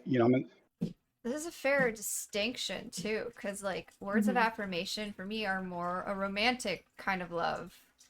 And like love is a very broad word now that we have more language to describe the different kinds of love. Mhm. That is interesting. Because I feel like time would be more preferable for like platonic relationships, where words of affirmation, which are appreciated, but I feel like they would have a higher value set from a more romantic relationship. Gifts are still off the table. Don't even think about it. But Right. that is interesting to think about it from the different kinds of relationships and types of love that there are. Yeah. I mean, like I said, intent is important to me, right? Mm-hmm. things given with the intent of one thing are not necessarily equal to another, the exact same thing given another way, right? Right. And from my viewpoint, I'm very much aware of what the intent is and what that means, because, you know, I, I'm asexual. I don't really give a shit about the whole sexual part, but, I am very much romantic, right? Right. So the intent, for me, the intent matters a lot. Are we now discovering a new way to uh discuss and what we want from people Mm-hmm. by using love language and now No, I breaking think, that apart? yeah, I think so. I think that's Yeah. good. Live on stream. We are World now first. discovering new ways to relate to people based on love language and how it differs across the spectrum of love. Now my mind is reeling again. I love it. I love this kind of conversation where these kinds of things come out and you're just like, ooh, we need to delve into this deeper some other time. Okay. Bug, I know you were taking notes on something one day. Do you remember? Well, Oh, okay. on Sunday. Was it Sunday or was it Wednesday? It was Sunday. Okay. Because I know you popped into chat and we're like, ooh, this brings up, something interesting or something, whatever. And I was like, take notes. And you're like, I am. Dude. And you didn't. Got it. Look, teacher, and this was a really rough week. Fair. I was not meaning to put you on the spot, but if you actually had notes on that, I wanted to make sure we brought the conversation around. Oh, what was it? Because I talked to someone about that. And Well, I, Sunday. Yeah, we talked about it on Monday. Sunday was a very big, lots of topics. I couldn't even begin to, without looking back at the VOD. 4-hour VOD. Well then, maybe this is a good time. there was. Oh no, I was just gonna say if you didn't have that, this might be a good time for a break. Since Yeah, it is we 2 can do a hours. break, and then I can talk about the one thing that I did bring up with you that I wanted to touch on because it was, an incorrect Mm-hmm. Oh, viewpoint on aces and whatnot. okay. I wanted to talk about how my experience with that was a little bit different and why it's it's a bad what's the word I'm looking for? A bad generalization to make, I guess. Mm-hmm. Okay. Yeah, no, absolutely. We So can take a break. let's take our break I and can we'll eat. come back with that. Yeah. Awesome. Nice. And also Zelos, I don't think I made this. I know that I said whenever you were ready to join, it was fine. But also, if you need to leave early, that's not a problem either. Oh no, I'm here for the long haul. This is Okay, awesome. cool. I just wanted to make sure that was clear as well. Okay, so You we're can't gonna... get rid of me that easily unless you just tell me to go away. No, I'm glad you're here. So yeah, we're gonna take a break. I'm going to deafen in the Discord. I'm going to mute on stream, and I will play the music for you and go to the break screen, and we'll see you everybody shortly. All right, do that.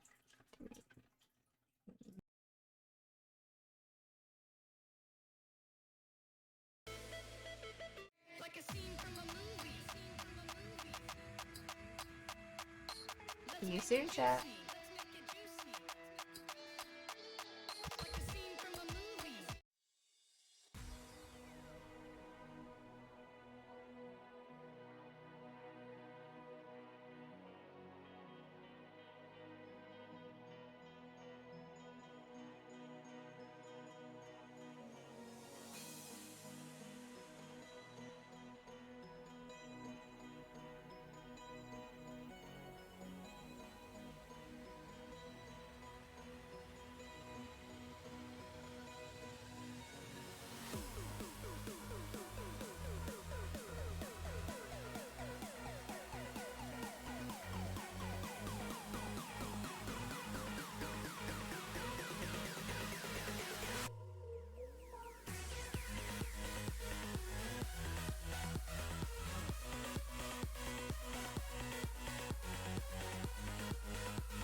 welcome back everybody who's back from break. The timer says 0. I'll be with y'all in just a few moments because once again I forgot that my cup was empty and I need another drink. So please chill to the music for a few more minutes and I will be back as soon as possible. That sounds like a voice recording for a voicemail. So sorry, I don't know why that came out. Anyway, see you soon.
Alright, I'm back. I don't know who decided that it was a good idea for me to be an adult, because obviously, if it hasn't actually been clear on this channel, I am not good at taking care of myself.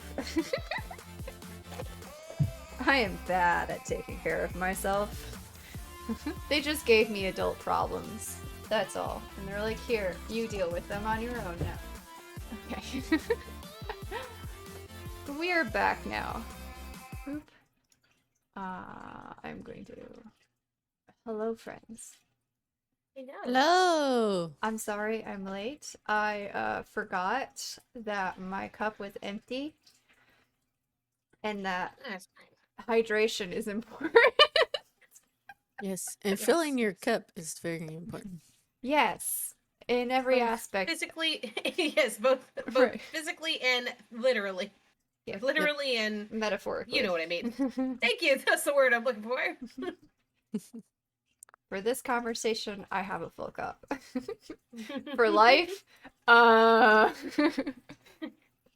get back to me next week. somebody you know. made me adult and expected me to take care of myself, and frequently I forget that I need to eat as a human being and have, liquids.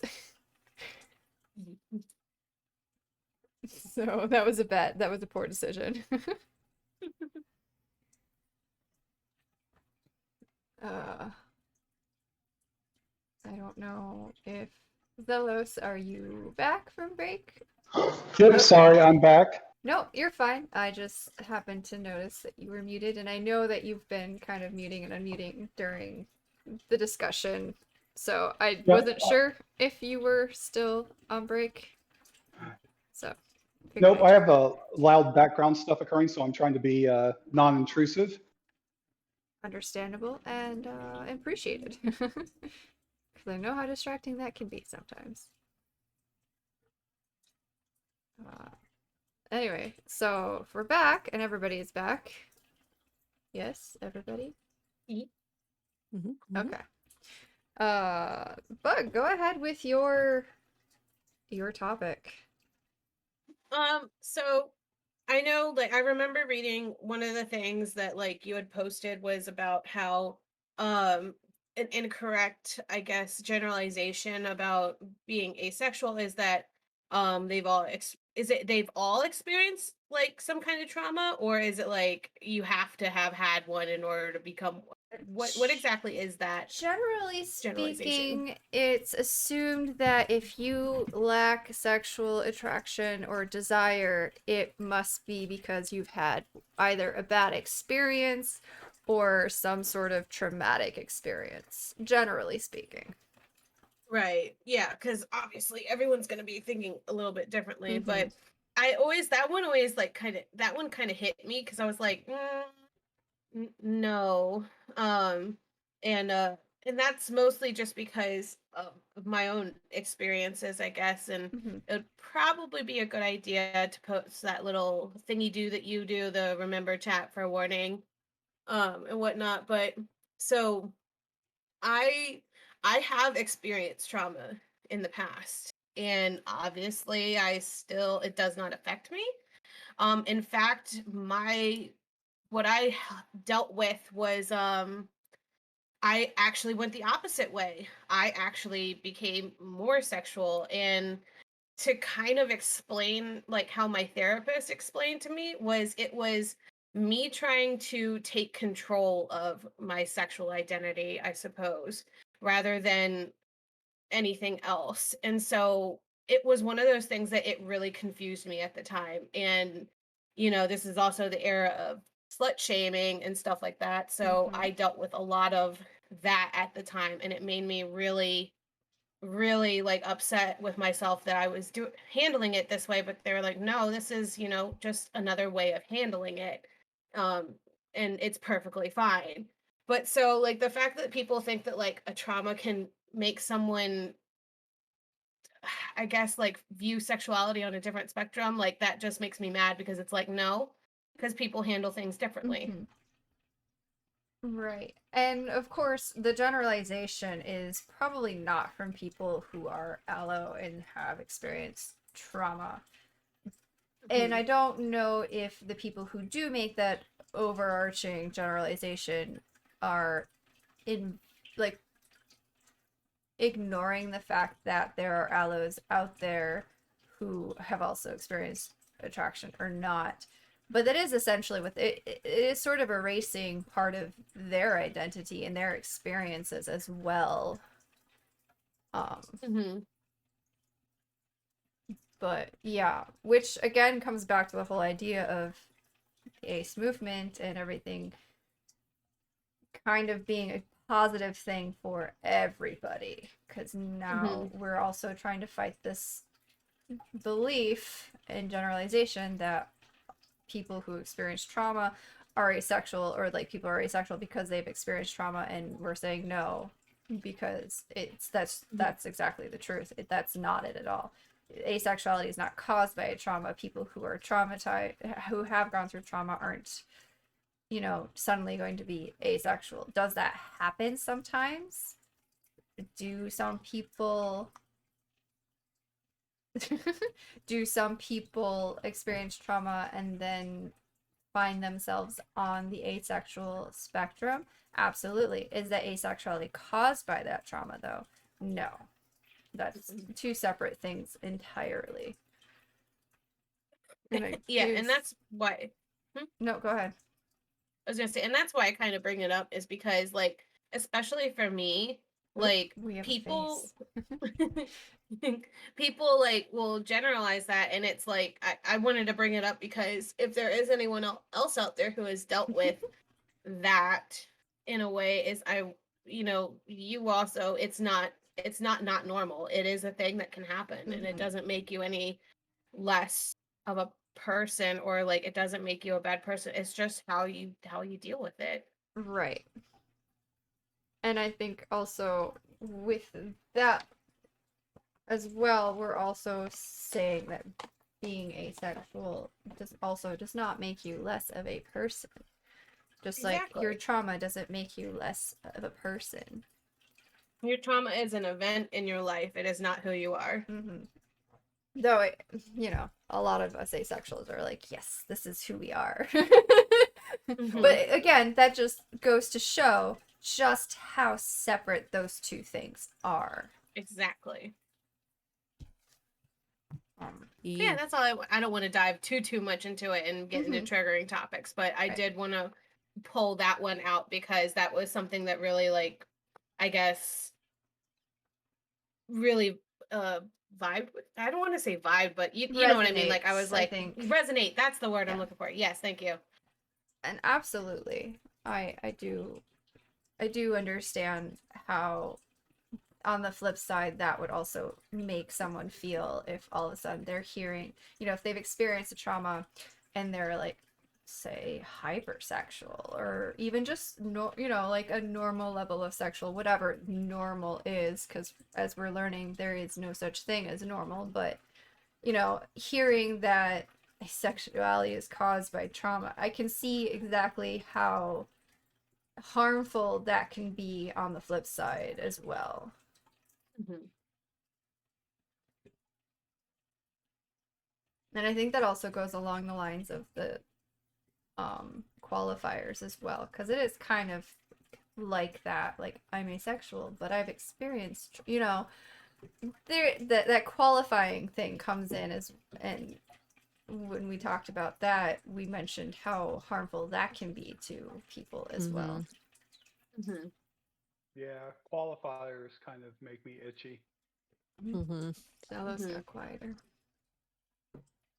All right, I'll fix that. Sorry, guys. Oh, you're fine. I just don't want your voice to be missed, and I can turn you up if I have to. Um. Oh, there were a couple of things. There were specifically two things, and I hope I didn't forget what the other one was. But while we were on break, I did start scrolling through that subreddit again to see if there was a topic being mentioned more recently that I was like, oh, we should talk about this. And there were two. One of them specifically was talking about male, masculine presenting asexuals. And I think this is something I meant to talk about Sunday when we were talking about other identities and ethnicities and disabilities having effect on how people identify as asexual, or whether or not they do identify as asexual. And this is another one of those.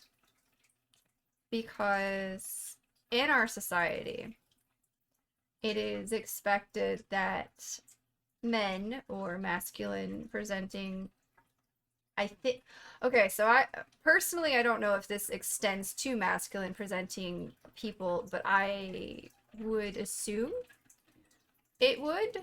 And of course, I don't like basing things on an assumption, so if I am completely off base here, someone, I hope, will let me know. Mm-hmm. But in order to be more inclusive, I am going to continue to say mass presenting instead of just men. But it is assumed by society that masculine presenting people are more sexual, and that their value is in that sexual nature, and that if Kind you, of that peacocking thing. yeah, and then if you Okay. don't Yeah. have sexual desire for someone, you are seen as less of a man or masculine person. I don't disagree with that. Okay. I don't either. So you will definitely see within the ace community a disproportionate number of feminine presenting people over masculine presenting people, because masculine presenting people are less comfortable identifying openly that they are asexual, because then they lose the support of their fellow mask presenting community, from what I understand, from what I was reading from Angela Chen's book. So, discussion. Yeah, because there's that misconception that the more partners you have with like more like masculine people, the higher standard you have in society. Mm-hmm. Where on the opposite end, for more feminine people, the less you have, you're held to a higher standard. Mm-hmm. So it kind of brings this dynamic that you're supposed to be a hypersexual person if you're more manly kind of Mm-hmm. deal. I think that all comes down to like Yeah, I get that a the whole lot. idea. The whole idea that like like whenever I think of a masculine man, like, then this is just me and my naivety or whatnot, but I think of someone who is like, like, oh, I've got notches on the bed and, et cetera, et cetera. But, that's interesting to put that, but I can't say that I've met someone like that. So it's not something that I'm aware that was existing, I guess.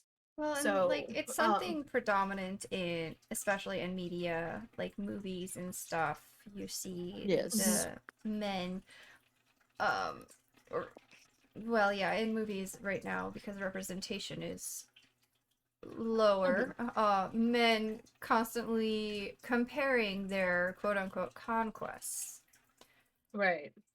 So it does paint this picture that to be masculine, you have to have Hmm. conquests and sexual Interesting. conquests. Interesting.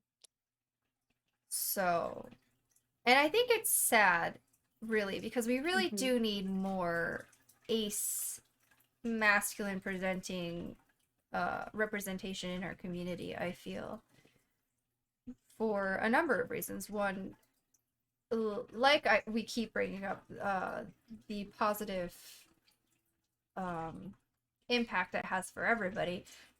Having ace men and ace masculine presenting people in our community does help break down a lot of the barriers that people have been fighting to break down with gender identity, I feel. Mm-hmm. And a lot of those expectations, even for certain gender identities. Right, because it's kind of like I can't be ace because I'm supposed to be more sexual. Mm-hmm. And then you kind of force yourself into a role that you're very uncomfortable with. Mm-hmm. And I know one of the things that I was hoping to have, particularly for this week's worth of podcast streams, was a male or masculine perspective, because I wanted to have that voice here, and unfortunately, slim pickings, so to say.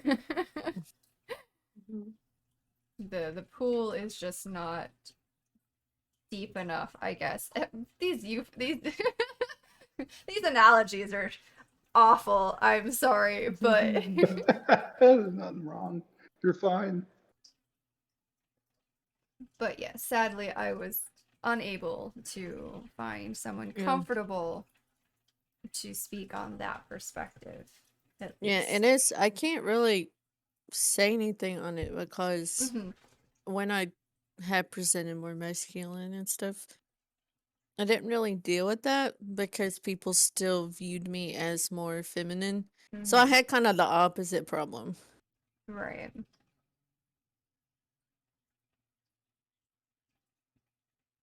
That you must have because I was quote unquote more feminine, I must have that's the reason why I didn't have a lot of sexual partners. Mm-hmm. Which also brings up another interesting thing about the feminist movement trying to push this viewpoint of women being a lot more sexual and more sexually active than they've been allowed to be in previous years in history, which can also add to difficulties in people identifying as asexual, because now they're being like, well, I'm falling into the old stereotypes of being demure and shy and reserved. And then you have the feminists, Sure. yeah, which Quote-unquote brings pure. brings a lashback from the feminist movement as well. Mm-hmm. Granted, probably not as much as other aspects of other identities trying to also identify with asexuality, but it is still there and it still makes things difficult, I Right. feel. When it should be all about the opportunity for choice. Mm-hmm. It's kind of like some of the things with the feminist movement is leaning towards, well, now you do this instead of this. And it's like, no, it means you can do one or the other. It's Mhm. about choice. Exactly. Mhm. And from what I understand, that is a lot of the lashback that. Oh, I'm gonna forget her name. Why does this happen right when I need it? There is a model who models women's lingerie who is asexual, openly asexual. And I know from articles I've read, from some of the posts of hers, because she is at the moment on a mini break from Twitter due to lashback and negative comments, that it is difficult for her to be a woman in the industry that she's in and be asexual. Benoit, something, I think something Benoit. Somebody please, if you know. I Tickle. have not heard of them. Oh, goodness. All right. Yeah, Yup. you're outside my realm of knowledge. Sorry. Well, it's slightly outside mine. I ran across her name doing a bunch of reading on asexuality and trying to find asexual representation, and hers was one of the names at the top of the list. But feel free to discuss that aspect while I try to look up her name.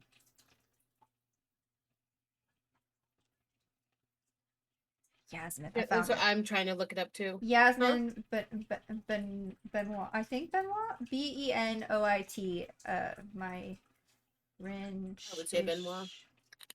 knowledge is lacking, sadly. But yeah, Yasmin. So she's is she Arrow Ace? Maybe. I'll have to do a lot more reading. Mm. But yeah, no, her experiences are very interesting as well. Trying to be a model, be an activist, uh, be a visible asexual woman. So. In a hypersexualized business. Mm-hmm. Right. Mm-hmm. Hmm. She is asexual and aromantic. Got it.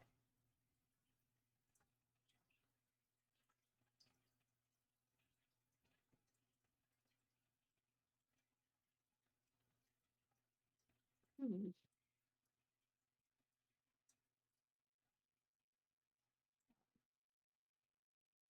So, yeah. There's a lot of things that we have to push back against in order to make space for our experiences. And I think that also kind of ties into the how tiring it can be to constantly be answering questions about asexuality and be bombarded with them and have to continuously move back to the asexuality 101 aspect of that conversation. Because a lot of it is trying to push against these societal views and restrictions that exist. Yeah, I can't imagine that has to be super hard because I'm just going through like different conversations that they must have to deal with Mm-hmm. because it's a very sexualized market, and for them to be just in that, I'm sure they probably get all the time like, well, why don't you just do something else if you don't Right. want to be painted as sexualized? And it's like, well, what if it just makes them feel good? Mm-hmm. Why And does it it matter? doesn't have to be inherently sexual itself. Mm-hmm. Right. Mhm. And that's what a lot of people kind of miss, that launch, like your body is not inherently sexual. Right. I know one of the tweets I was reading, or tweets or part of an article, I don't remember, but I was reading something that she had said about being a lingerie model, and she was talking about how she does it because wearing lingerie makes her feel powerful. Like she grew up seeing all these superheroes and seeing how powerful they were, and basically they were wearing, what could be considered lingerie. So for her, it Mhm. was tapping into that and the power behind that and everything. And I thought that was a very fascinating viewpoint Oh, that's Mhm. of the interesting. lingerie industry. But it is. I mean, because and it's just exactly like what you're saying. She's saying is that Mhm. we have always viewed like these women in lingerie, or at least society has, Mhm. as like these like powerful people, and like, oh my gosh, they're so beautiful, and it's like if it makes you feel good, then cool, Right. Yep, keep doing that. exactly. Mhm. But people are, but it's kind of like, so this kind of connects to even more so, like especially with like the whole breastfeeding thing, is like people have hypersexualized boobs so much that now we've got situations where breastfeeding is not appropriate in public, and it's like, well, it's an act of nature, it's an act of biology, so Right. Yeah, Well, I think it's like it kind of ties into that almost. which has it also led does. into the movement of changing the language around breastfeeding to chest feeding to desexualize it and make Hmm. it more comfortable for people who are not women but who still have, who still chest feed because they, were born with, female but transitioned or are non-binary or, so Hmm. I've not heard chest feeding, surprisingly. it's a very new movement of language at the moment. It's something I know that the non-binary and trans communities are trying to push for because hearing it referred to as breastfeeding or trying to use the word breastfeeding, um, from what I understand, causes dysphoria because it is very feminine terminology. It is very sexualized. So they are trying to start this movement. Um, I learned about it from a TikTok by a non-binary person who was talking about it and everything, and I was very interested in the conversation. Yeah, you'll have to send me that Good. information, because that's interesting. Because Mm-hmm. uh, interesting. Mm. I will have to Because go look for the link, but I can definitely look for it and find it. yeah, because I mean, initially, like my first thought process is, but why are you completely knocking out like the whole fact? Because it is breastfeeding. But then, like you explaining that part, I'm like, okay, I can see Mm-hmm. that then. Right. Which is interesting to think that it is sexualized only for women since everybody has breasts. Like, Well, yeah, because men can get breast cancer, mm-hmm. even Yeah, though they it's still not have necessarily a mammary breast, gland. Yeah, Right. quote unquote. So, the mammary glands are still there. right. Right. Yeah, it's the Yep. connotation game, just in a different guise, right? Right. Mm-hmm. Mm-hmm. So, yeah, I will look for that link and send it to you after the podcast. Yeah. I haven't heard this either. Maybe I'll post it to the Discord in the Archipelago of Learning. I name these channels and I still don't remember which ones have which terms to them. I agree, Pigno. Mm-hmm. Yeah, that's kind of where my line of thinking is. It should be, but unfortunately, in our society, they're not. Mhm. Because a lot of the times you hear things like, she has big melons and she has big badonkadonk, it is so sexualized. Mhm. To the point where I'm kind of glad that mine are small.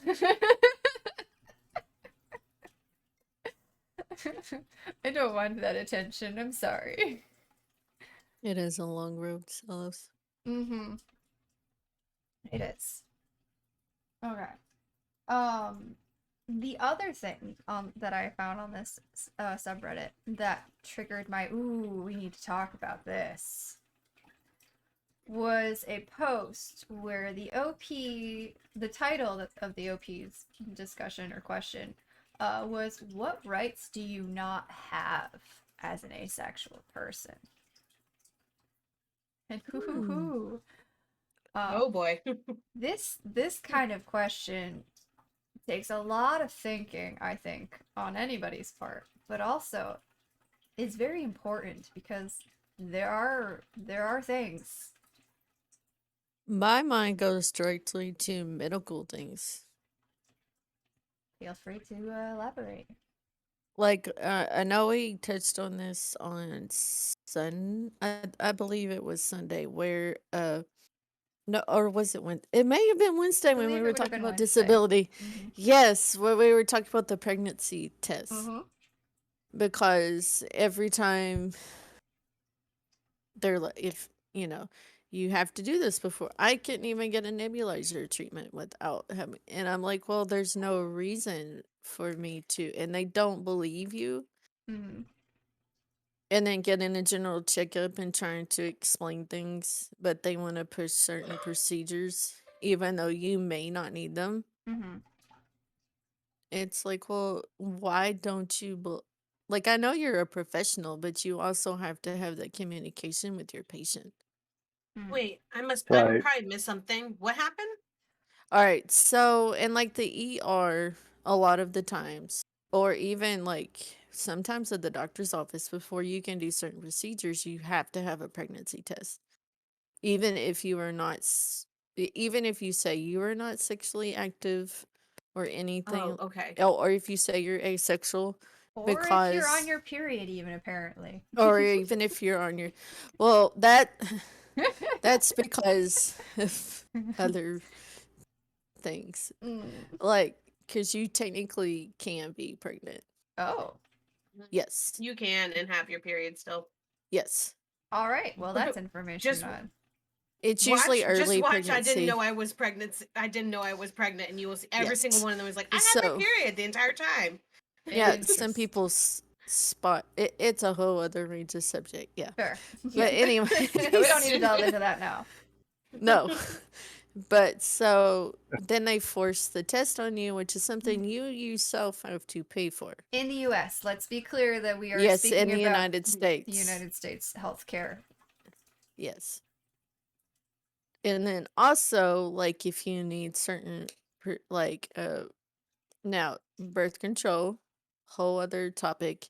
You may need it for different other reasons, but a lot of doctors will push it so you don't get pregnant. And it's like, well, I don't need it because of this, this, and this. And they still Mm-hmm. continuously have that conversation with you.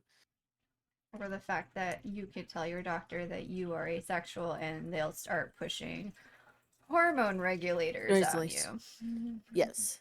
And they'll find, Ugh. yes, may try to recommend psychologists and other things. So, right. So yeah, that's definitely a right or an area of rights where we are still fighting for our, well, an area where we are still fighting to have our rights as an asexual person be recognized.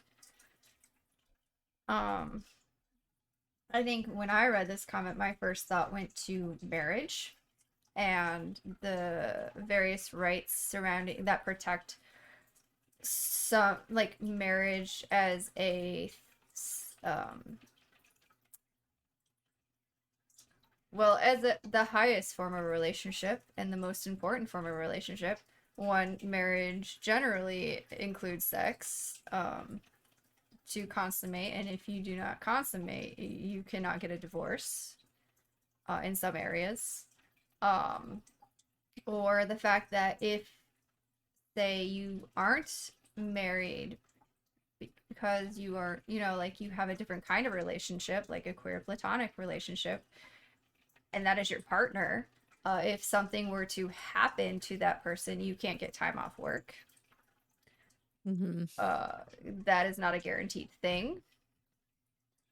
Among other things, the rights surrounding marriage kind of exclude other types of relationships that asexual people more often might be a part of, or even, polyamorous relationships Yeah, are definitely not agree. protected. Mm-hmm. And illegal in some places. True.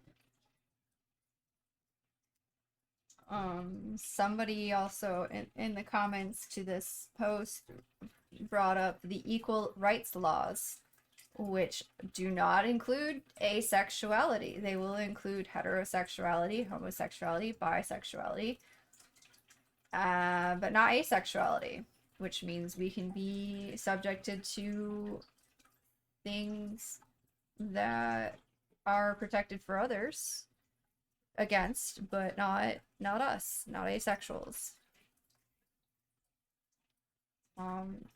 This poster brought up conversion therapy, which is interesting. Mm-hmm. It blows my mind that people can try to use psychology to try to make you a more sexual person or change your sexual attraction, even in this day and age. But we are not protected from that. So, I mean, I may be completely naive. I'm sure there are some states that still require sex to consummate a marriage, quote unquote. I don't think many of them do anymore. At least not where I have been, I suppose. But I So, imagine they probably are.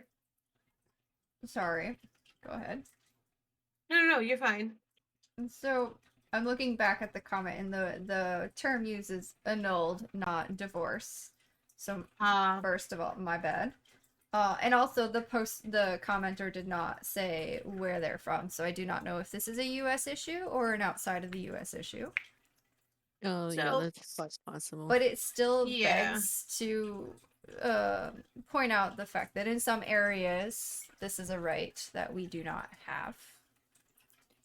So I think at least where my mind immediately goes, especially like with what Zana dealt with, is instantly the whole like, if anyone has ever watched House, is the whole everybody lies, and that's what everyone always thinks. The And House episode. Yep. Yeah, and so all I can think of is like, I would imagine that the whole thing with like the doctor's office is like one of those things where they always assume, and it's because there's so many people out there who are out there just for frickin' money, and will say like, no, I didn't, but then the moment that they perform this procedure and guess what, turns out they were pregnant and they lose the baby, then it turns into a malpractice situation. Right. Yeah. So, and that's like completely fair, but it's like, where do you draw the line between insulting someone's identity, like covering your ass? Right. Right. And I think that's where Yeah, it'll be of easier course. to do with your general practitioner than it would be, say, an ER doctor, because you can't build that rapport. But if you can find like somebody that you can go to every year and build that, then it would be a lot easier. And especially with doctors, like I can see why they do that, but at the same time it's like, okay, but we also need to be respectful of people and their identities and whatnot. And then I'm what sorry. was the other thing? Sorry. Zelos had something to say on the topic as well. What were you going to say, Sorry, Zelos? Pardon me. Give me a second. No, I was going to say I agree, but the issue, at least in the U.S., is that hospitals and medical practitioners are for profit, right? So their primary concern is protecting their income, right? So whether you're lying or not lying is immaterial to them, right? They're covering their butt so that if something happens, legally they're covered, which in turn means until the legality of the situation changes, it's I almost see it as unfair as blaming the hospitals because they're just protecting their interest. But at the same time, I also get the whole, infringing upon the identity issue. So I'm kind of split between the two. I can see both sides. And, I really think that the real solution is, I don't know what the real solution is. Sorry. Go ahead. Sorry. I think the other problem with that as well is that the pregnancy tests do cost us. So then it becomes more of the thought of, are they trying to make extra profit off of us? Yeah, no, I totally agree with that, right? Like if they require something to cover their butts and you have to pay for it, I'm totally on the side of why am I paying for this? You know what I'm Mhm. saying? Right. Yeah. Like there needs to be a thing where it's like if you're going to claim or like say like no, I don't need to take it. I'm asexual and you decline it and something happens, turns out something, Mm-hmm. You decline something that you actually did need, like then that's not on the doctor, that's on you for Right. for trying to get your way around it. But Mhm. absolutely, like you should have the right to decline any kind of medical procedure that you don't want because it violates who you are. Mm-hmm. You like sign a Yeah, disclaimer. Mm-hmm. exactly. But the problem with that is usually declining a required medical procedure invalidates you from the rest of the show. You know what I'm saying? Mm-hmm. Yeah. If you decline the pregnancy test, that's your right, but it also means that they're not going to proceed forward with the rest of the stuff, Right. which is the problem, right? Mm-hmm. Right. Yeah.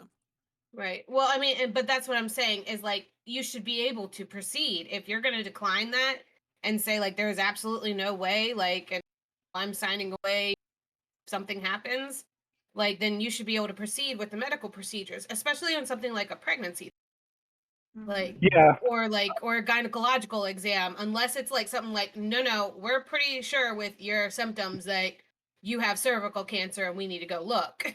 Right. right. The Which, unfortunate part is that the law side of it hasn't caught up to the other side. So, Exactly. Right. you Yeah. know, you could decline and they can proceed and you could still sue their butts off, right? right. That's the Mhm. problem. Yeah, it's one of those things exactly, and I think that's why it hasn't like because someone like so say an unsavory person were to like be like no, I don't need a pregnancy test and like claim that they are not, and then they were actually pregnant, they lost the child, and all of a sudden it's like well you can't claim that the miscarriage was their fault. Then they can be like oh well then in that case I'm suing for emotional damage. It's like where's the Right. line? Yeah. Mm-hmm. That's the sticky part about the law, right? Is, Right. Hmm. that's the problem we have. Hmm. And then as far as like going into like the whole marriage topic, that in and of itself, again, I think it's the whole everybody lies is people will do like as far as like what I understand marriage to be, or at least like why people. I mean, this is just me, but like the general thing with marriage is that it allows you again, like what Corey was saying, with have time off when the person who you're with passes away, or you guys can share medical benefits or Mhm. things like that. Like that Did- is something everyone should have. But Yeah. people will do that because and just like say like oh yeah we're married because of benefits, Right. and people are like oh you're trying to play the system, and it's just that it's just like just stop, just let it happen. Like why is it Right. playing the system? I People are think just trying to survive and trying to again, express their feelings. I think it goes back to other aspects of society needing to catch up with everything else. In this case, the idea of having to have medical benefits shared in order to be able to afford them as a couple, or having other relationships be protected. We're all playing the catch up game, but unfortunately, it seems mostly at the moment it's the asexuals left out in the cold. And a lot Mhm. of marriage has to do with taxes. Mm-hmm. Mm-hmm. Yeah. Oh yeah. And yeah. Exactly. Oof. I don't So know. anymore, marriage is pretty much that way. You can secure your finances together if something happens. Right.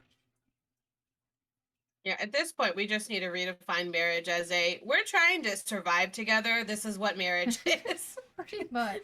I like this We agreed to person. try and merge.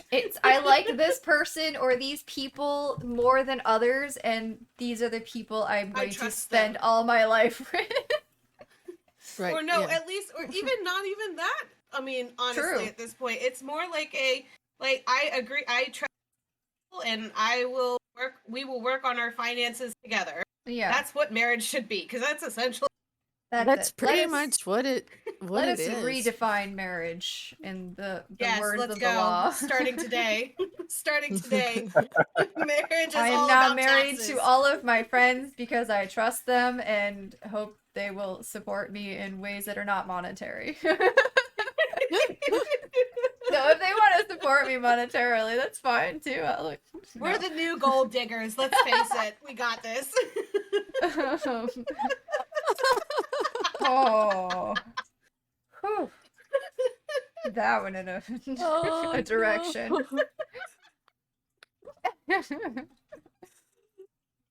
But no, seriously, like for some asexual people, the queer platonic relationship is as high as it's gonna go. And they deserve that recognition as that being a legitimate legal partnership, you know? Wait, Pano, who's proposing to you? I believe that was me proposing to Oh, all of my no. friends.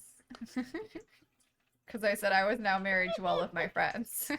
Oh, you're right. In the terms of the new definition of marriage. Aw, Pano's refusing. But pay no taxes. No, but on the serious side, it does need to be better defined to be more inclusive, I do believe, to protect other types of Now, I have relationships. noticed that some companies, as far as the health insurance goes, before like the gay marriage and stuff was legalized, and even after, if you if you had a partner for an extended period of time, they would let you put them on your health insurance. Now, it hasn't I didn't see it in very many companies, but it Right. was something that had begun to happen. Well, that's nice. Can we normalize that, please? Right, yeah. So another thing that actually brings up, oh, I can't remember what the term is, but some states have a law that where if you have been living with someone for a certain amount of time, now I don't know if Common law. common law marriages, like there's common law marriages, but does that Yes. include, other sexualities, or is it strictly heterosexual? Oh, now I gotta look this up. Oh, I don't know because don't I know either. 7 years. I think. I've heard 10, 7, I mean, all sorts of numbers. Probably depends on It the Yeah, state. depends on the state. Okay. different depending on Okay. where you are, but in almost all cases that I know of, it's, the typical man plus woman, right? Hmm. Yeah. Also, Interesting. sorry for background noise. Toshi is being noisy, and I am noticing that the mic is picking it up, at least indicating that it's picking it up. So if you hear like a thumping noise in the background, that's just a turtle. Itching I their don't hear shell. it. It's fine. Okay. But yeah, that's interesting. Like, I didn't think about common law marriages, if that has been changed or anything either. It is an interesting concept. Where I live, it has not. Sadness. Because I mean, at that point, because I think it falls into that whole like people start going like, yeah, but who's to say it's not just a roommate that you've been living with forever, like, and now you're just trying to get benefits. It's like, who cares? Right? And what if? They've been surviving together, and they've been doing We well for this split our long. Then bills. why can't they? Why Why? shouldn't you get some kind of benefit together? You know? Yeah.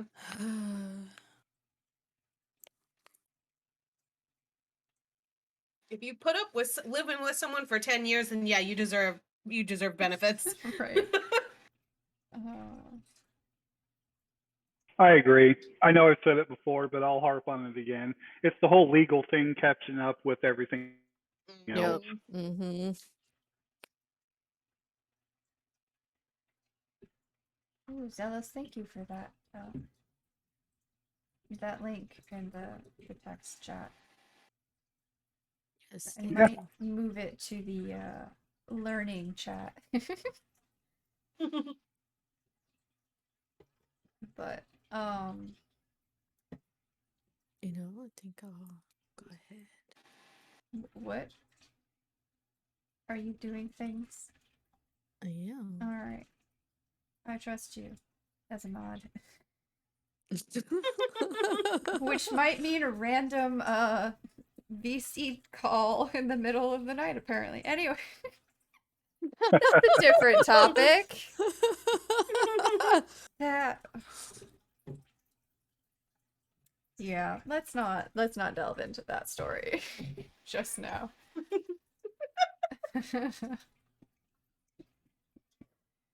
Anyway, so yeah. But yeah, I think it is very important to realize, especially speaking about the gatekeeping from the LGBTQ community, because we are not quote unquote oppressed enough. I think definitely speaking about the rights that we don't quite have access to because of our sexuality. It's definitely an important topic to discuss, which I don't think many of us really think about unless we are actually trying to enter into a different type of partnership. Mm-hmm. Yeah, I think that's fair. And as someone who is now suddenly on the fence about whether or not I'm actually interested in getting married, it definitely brings up a lot of questions.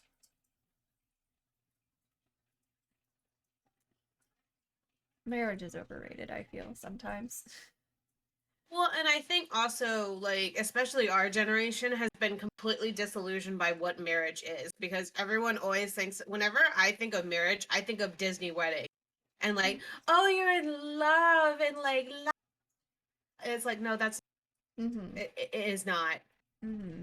Like, speaking from someone who was previously married, no. And I think the charm Yep. of the idea of it is also kind of wearing out. Yeah, and it's that old school mentality that is like, where I almost like, whenever someone thinks of marriage, I'm like, I don't even think of it as marriage. Like, I honestly have always at the point where I'm like, no, it's a partnership. That's Mm-hmm. essentially what it is. It's not about like being super lovey-dovey in love, which is what marriage The has been painted as, but yeah, it's basically just a contract. Yeah. But the Uh-oh. idea, like when you say marriage, I think of love. God damn it! I think of like lovey dovey and like, like everyone being like, how are you, like every single freaking moment of the day. That's not how it is a lot of the times. And Mm-hmm. God bless you if you're like that, and I'm so happy it's like that. But a lot of times it's not. Right. It's a lot of hard work, and so I view it more as a partnership now. I think any relationship has a lot of hard work to maintain, but it Oh, does. yeah. I Yeah. feel like there's a Mhm. lot more stress about the marriage and trying to make the marriage work because it is a contract, a type partnership, as Pano is saying. Yeah. And I have also No. been previously married, and it's Yeah. it Yeah. it felt more like forced like it. And some people have amazing marriages, and they're all Yeah. like the sweetest. Like my grandmother has had, like, from how she described it, one of the best marriages ever. And I But would, I just if marriage meant think, having what my great grandparents had together, that would be great. But the reality of it is their kind of partnership was kind of rare, I think. Or maybe it was yeah, just the Yeah. times. Maybe it was the times they grew up in. After all, it was the Great Depression era. and a lot of people will get married to certain people because they view that's who they should marry. So it kind of goes back to the societal standards. I have to marry this Yeah. person, and I have to be this housewife, or I have to be this husband, and I have to do these things in the marriage. And it's Ew. not flexible because we're trying to fit into that mold. The box. The Yeah. societal pressures. Right. So if you have a marriage where you don't have, where you're more loose with your roles and your gender roles and who you are, and you marry the person for the right reasons, Mm-hmm. then it would probably be a lot better. But there's so many broken marriages, I feel, because people are like, well, I'm this age, so I'm going to marry the next person I go out with. Or these are the, I have money with this person, this, and this. Oh, and we have a child. Therefore, Yeah. therefore, because we have child, I have to be married to them. That's And the I one have that to makes me mad. yeah, therefore I have to stay with this person and live in the same house with them because we have the child. So there's a lot of societal standards that go hand in hand with marriage that make it very unappealing. Mm-hmm. That whole Agreed. we have to stay together for a child, like that just I read a book like because I've seen it happen like countless times as I'm like you do Mhm. not stay together for the sake of a child because if especially depending on how the situation is it can be more damaging on the child than it can be for you Yes, like Mm-hmm. and it it's like is. you're teaching them what is acceptable and if it's not acceptable like to you then why would you want your child to see that and think that that's how it works? Mm-hmm. But yeah, Oh, it's I mean, that's a good point.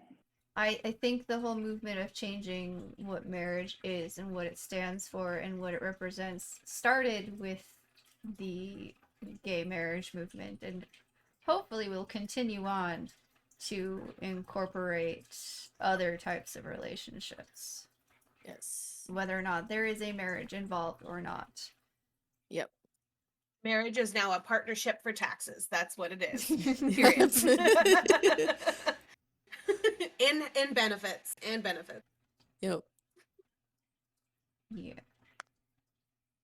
Uh, I think it would be great if that was how it was defined. The Mhm. legal jargon is very clinical and undefined. I think that exactly. would be great.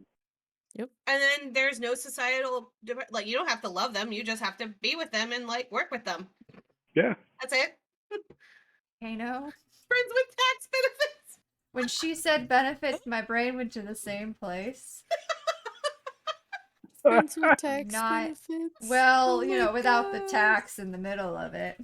The friends with benefits. Oh no. Kind of what we're moving towards, except of course not just friendships, but like, you know, other types of Oh, relationships. yeah. But yeah, no. I mean, that does beg the question now that you mention it. Is what is the difference between an like a quote unquote relationship and a friendship? Well, a friendship is a relationship. It's just a viewed as a lesser relationship. I by guess that's where you society. start to draw the fine line. Yeah, Because like you get what into that defines a romantic partner? uncanny Ooh, valley, because Mhm. not everybody's romantic either. So you exactly. kind of have to define it yourself. So Right. that's where it gets really complicated. Oh Because boy, we're diving down the hole. Oh yeah, yeah, no. because oh yeah, we mentioned that on Sunday as well Mhm. because we were like, because a lot of aces we have noticed have heightened friendships, Right. and it's hard to. So we have to find the line to where do we feel romantic attraction for this person? Is this what this is, or is it just a deep friendship, or Mhm. do I have a crush? What's going on? So Mhm. that's a very good question, Bug. Hmm. It makes the spectrum broader, but also because it's also new, those lines are not definite. And it's kind of left Right. to the individuals to define them for themselves. Right. And And I'm that's sure, As it should be, in my opinion. true. yep. Mm-hmm. All right. And I'm sure with aloes too, some may have heightened friendships, and that leads to more sexual attract, kind of riding that demi line. So you got that spectrum of being almost demi to the other side.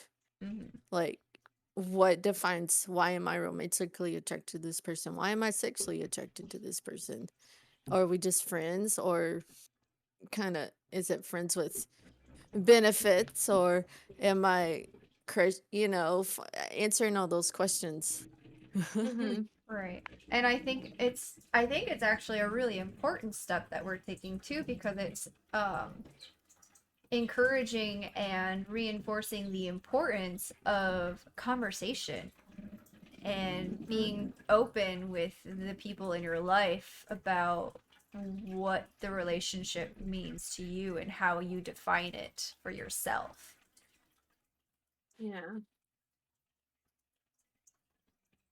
Yeah, I don't disagree with that at all. Mm-hmm. Because sometimes it's even without the new lines to be drawn with the new types of relationships and attraction levels, it can still be very confusing on what other people are looking for. Like, you could be friends with somebody and suddenly realize they had a crush on you, and you're like, oh, I didn't realize. And you're like, well, I was flirting with you. I didn't realize. Right. Which is a whole nother conversation I'm sure the aces can have on flirting. What is flirting? Unless it is very explicit and over exaggerated flirting that isn't, playful friendship flirting, because you can flirt with your friends for fun and not have it mean anything, Mhm, which mhm. confuses We know that things. very well, don't we? Some We of us do. don't Yep, understand. here. Pano is flirting with Zana, but when he says it to me, it's not flirting. It is, but it isn't. Right. It's that playful friendship flirt, which is Exactly. what you're talking about. But where do you draw that line? Well, and how do you, without a conversation around it and where your relationship Exactly. stands, how do you know? Hey. Hey, Pano. But for for that, I can understand that as flirting, but there are other things, more subtle things that go completely over my head. Whether or not it's because I'm asexual or not, I cannot say, but there's a topic. Oh, boy. Oh, yeah, and that goes into neurodivergency and stuff too. Well, Ron, are you just going to tell me that all the things I Mm. struggle with are possibly neurodivergent? Because, seeing those social cues does go hand Wait. in hand with ADHD and autism. That made me remember. That's what I was taking notes about, was the neurodivergency chat. Oh, good. But what was it? Or hold on, we were talking about. Oh, it was about the one-upping. The Yeah. one-upping Oh, thing. yes. That's Okay. what it was. Yay! You said the magic trigger word. Woo! Woo! Sana gets a cookie. Yay! But it's my podcast. Can I have a cookie too? You can have a cookie too. Zealous, you can have one too. Yay, Everyone cookies. gets cookies. Yay! Yeah, the No, whole it's- one-upman viewpoint is, to me, that's from a very, I have to assume that's from a very typical viewpoint, right? Yes. Um, I don't talk about it a lot, but I would qualify myself as neurodivergent. I think, Donna, I think you explained it best. We're not comparing or contrasting. We're trying to show you that we understand and empathize. And I totally agree with that viewpoint. I just wish others understood it as well as you did. Mm-hmm. I think it's like, I think if I had to put it into words, it'd be like, this is me trying to tell you that I've been where you are, and I understand if you can't put words to the situation on how I couldn't either. So this is the only way of me explaining to you that I know where you're at. If you can figure it out, you can talk to me. Mm-hmm. Right. Because even just saying, I understand what you're going through, It makes me kind feel of cold.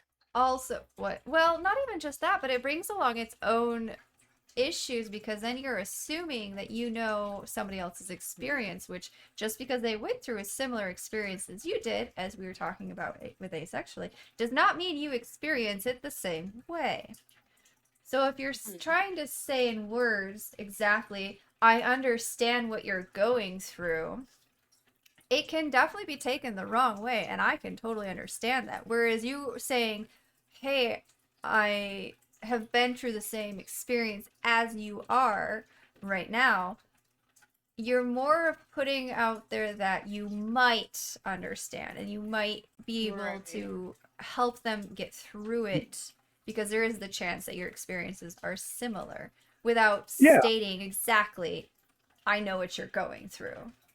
Yeah, I see it as a different of Mm. logic versus emotion, right? Like you can Mhm. say, "Hey, I understand what you're going through," and the other person might not connect with that. You know, Mhm. I'm an emotional type of person, so I'm going to give you an Mhm. emotional experience that's similar to yours Mhm. to demonstrate, I know what you're talking about. Right. That's my take on it, right? Mhm. Yeah, And that's a great Yeah. explanation. the first thing I think of in that aspect too is when my mom was in the hospital with cancer. Um, we all process that differently. My dad, me, my two younger brothers, we all had a different reaction. We all processed differently. We all experienced that differently. And for someone who's had a parent go through the same thing, to try to come to me and say, I know what you're going through, my first reaction is going to be, no, you don't. But if you come to me and say, hey, I heard your mom's in the hospital for this. My dad was also in the hospital recently with this. Maybe we can talk, tells me, okay, this is a person I can come to talk to who may understand better than someone who doesn't go through this.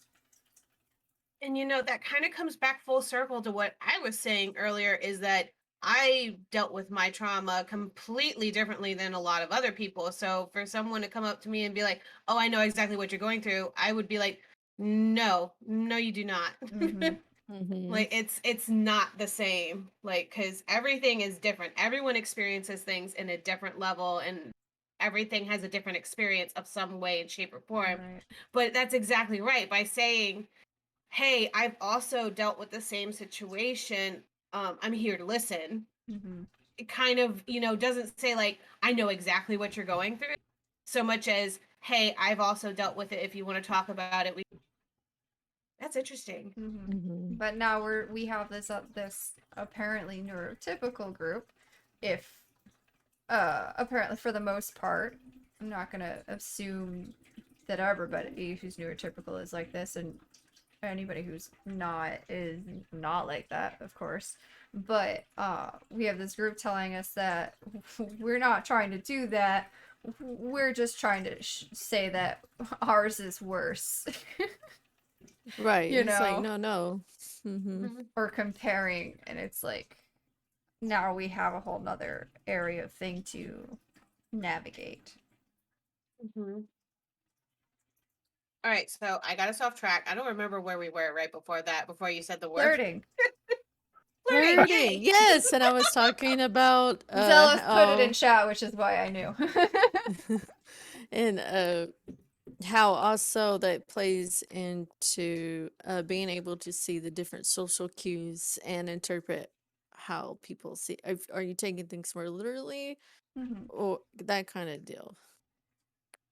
Mhm. And I don't know if it's something because I don't want to make the assumption that of neurodivergency being the cause for missing the social cues of what flirting is, because then that goes into a different aspect when it comes to asexuality that I Right. feel a lot of us, and I can't, of course, speak for everybody, but I feel like not understanding flirting, the concept of it, or when someone is flirting with you, is something we all kind of struggle with at times Mhm. as Oh asexual yeah. people. Oh yeah, I agree. Well, and even like allosexuals themselves. Oh, Oh again. yeah, someone can be straight up flirting with me, and I can be like, "Wait, is this like playful, like just teasing, or is this like for reals? Like, what's And your that's deal?" and But, that's why I brought up the right. neurodivergency because it could there's a lot of different factors with that. But at the same time, but from what I'm understanding, you say you still understand that it's flirting. Sometimes. So that's what the Sometimes. more like Okay. extreme. So all right, so let's perfect example right here in chat. Payno. So you can be like, okay, he's definitely flirting with we have a different shtick. But Mhm. sometimes he'll take the other shtick, and it was just like, wait, hold on, and you just like sit there and you have to like process it. But yeah, there's totally like a great example of this would be, hey, I'd like to coffee with you. Like, is that flirting or is that I just want to go hang out? You know? My constant struggle. Thank Right. you. Right. Uh-huh. And that's why I didn't want to say that the flirting was necessarily an asexual thing. I Fair. think that's a societal No, that's thing on its totally own. fair. That's totally fair. I just want to make sure we're not making overarching generalizations either with the Yes. neurodivergency, because that leads into a different can of worms. Right. Yep. So, But Another- I was gonna expand on it. okay, sorry. You can expand. No, I forgot what I was gonna say now. Oh, sorry. I mean, from my viewpoint, unless you're beating me over the head with obviousness on flirting, I'm going to miss it because I don't care, right? Mhm, You right. know, coffee is coffee. Yeah, I like coffee. Let's go get it. You know, if you have some Yeah. ulterior motives, you know, sorry, you know, At least you're getting fan? coffee out of it. exactly. Whereas my reaction to someone being like, "Oh, we should go get coffee sometime," is go, no, I suddenly don't like coffee, even though I'm probably drinking it right now. Yeah, well, I mean, you know, or it's Right. like, you know, Yep. well, I get coffee at these times. Because my brain If you is happen to be now there, good luck. right. Whereas now my brain is like, is that a code for something? No, not encouraging. No. Okay, so I have an interesting question for you guys. So this is something that like I was always like that just triggered in my head, but I'm curious if it's the same with other people. So if someone asks you to go out to lunch, what would you think that would mean? Depends Out on to the lunch. context. Yeah, I felt like I missed something. Okay, so then let me ask the secondary part of this question. What if someone asked you out to dinner? Date. But yeah, that sounds Exactly. like a date. I So mean- that's the thing is like what makes it different though? Like Well- what makes a lunch date like more likely to be friendship than To be because that's what a lot of people in my area think Mhm. is that lunch means a friendshut date. Sorry, I'm talking. I No, just no, want to get you're it all right. out. But like a lot of people go like, oh, if it's a lunch date, it's not a date. It's just hanging out day. But the moment that it changed to a nighttime setting, everyone's date. I think it has to do with like it's more intimate because it's dark. Mhm. Usually, Well, or for me, again, I said it depends on the context because for me, a lunch date could very well be a romantic date, a date date. Otherwise, where on in another context, it could just be friendship. So it really depends on who is asking, what happened right before that came up, the vibes being Yeah, but I given mean- off. But yeah, but that's what I mean. Is like if you like we're talking about like flirting going over your head. Right. Would you think more so that one was more towards the dating aspect than the other? So, I don't know. For me, that's tough to answer, Mhm. you know, because my general response to both of those would be, no thanks, you know. Mhm. Unless we're like long established friends, my response would probably be no, that's okay. Right. You know, that's difficult to answer. I mean, I get what you're saying, right? Like the societal construct is dinner date equals romantic, right? Mhm. You know, but you know, from my personal experience, my initial reaction would be, I don't like eating with anyone, so have a nice day. Okay. Whereas for me, anything involving being, gosh, I don't want to just say out because also people being like, hey, let's go to your place and watching a movie can also trigger my light responses. Mhm. It, Yeah. Go I, to your place and watch a movie. Have some heavy undertones to them, right? mhm. Mm-hmm. It really depends on the person and where my brain is at the time, I guess.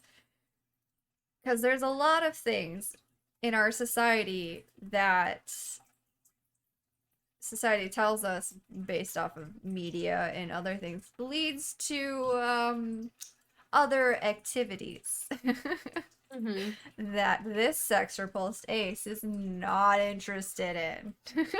And that's Mhm. why I think going to like those lunch dates, if you are going into the dating scene for romantic reasons, are important because then you can have those conversations and find out what their motives are. And if they are what you're looking for, and then if not, you don't have to go on another date with them.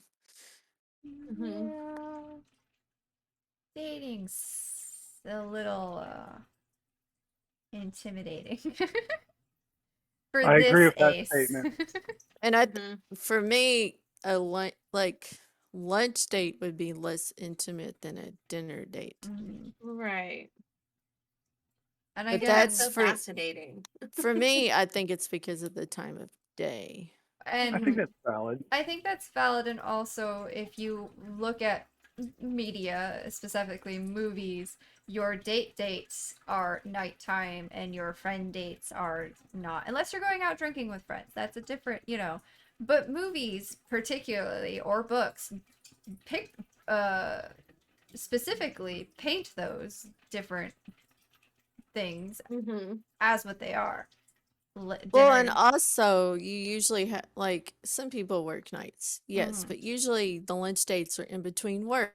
So you Sure. don't have time for actor activities or something like that. Whereas dinner, you more so.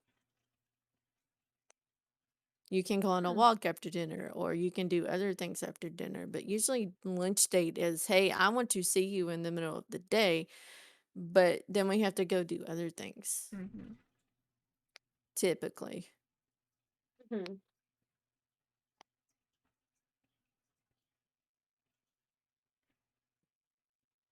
It's interesting. And all this comes about talking about flirting. Yeah.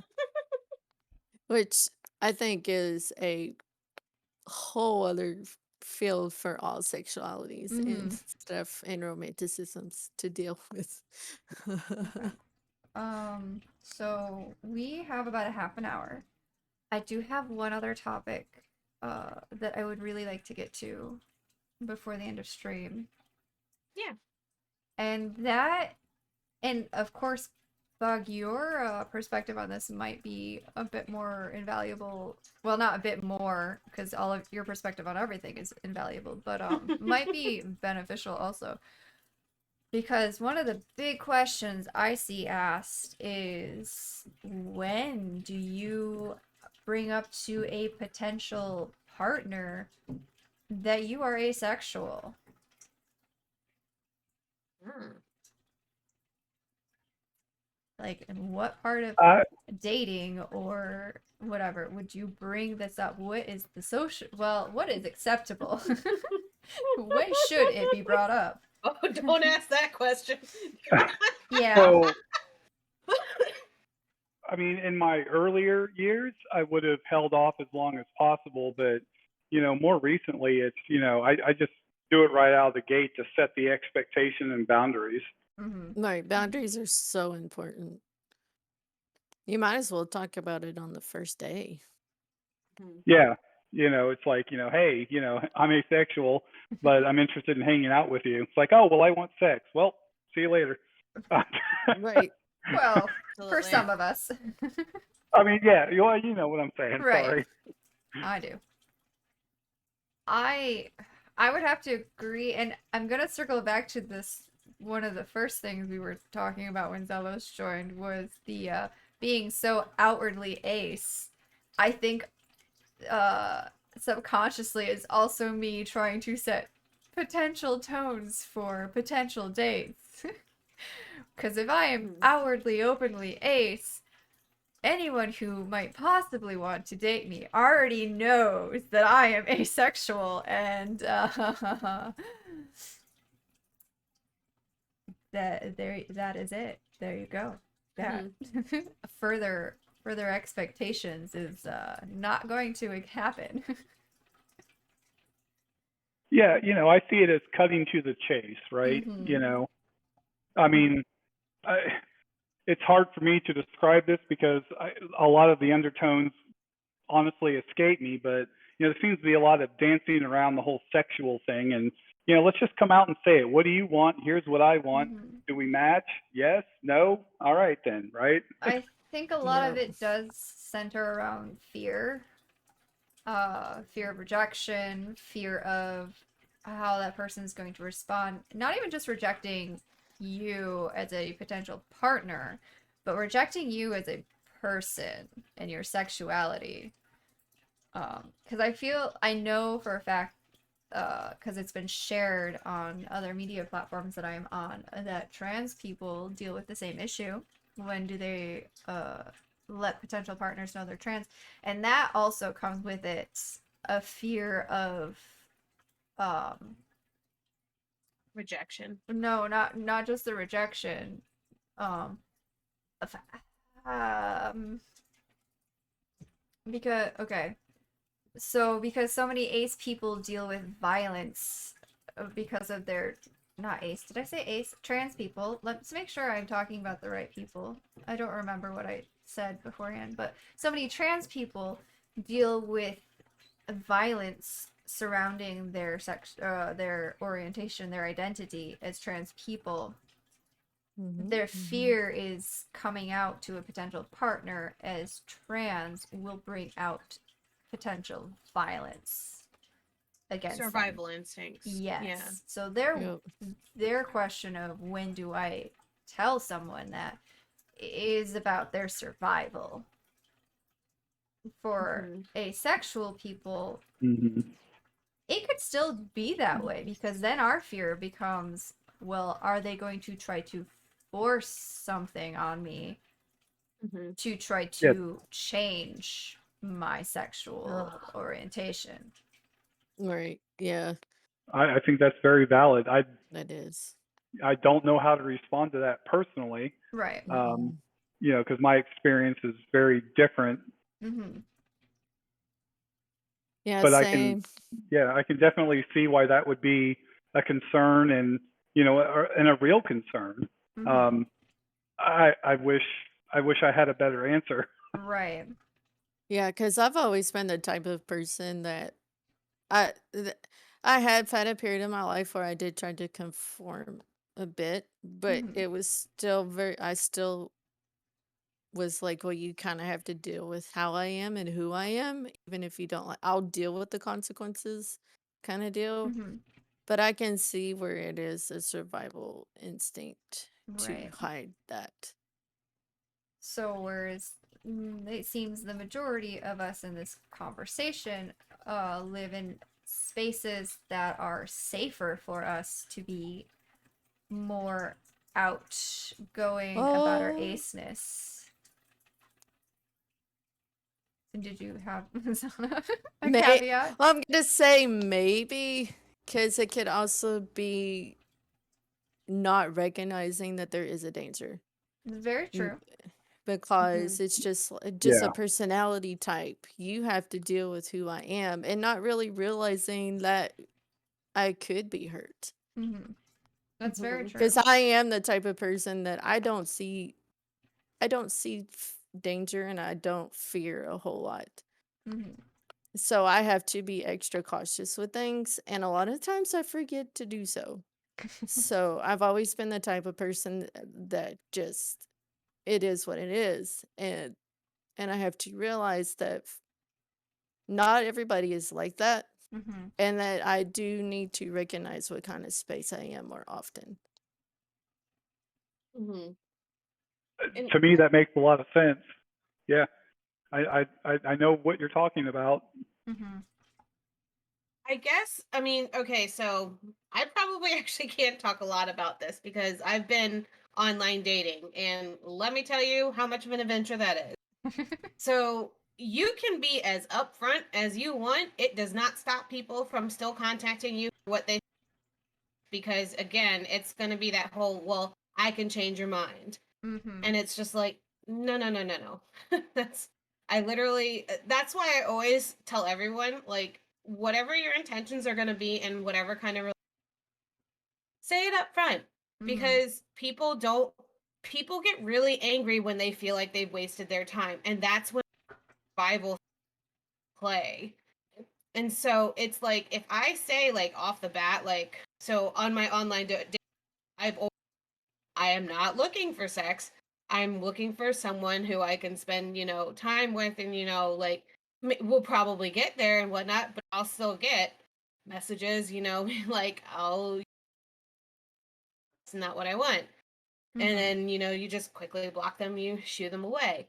But then when you get the ones who still are like talking to you and they're like, well, why didn't you say that? It's like, you didn't read anything, dude. Like, what the heck?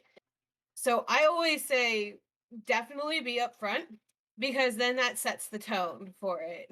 And sometimes even verbalizing it versus can like make it go even further.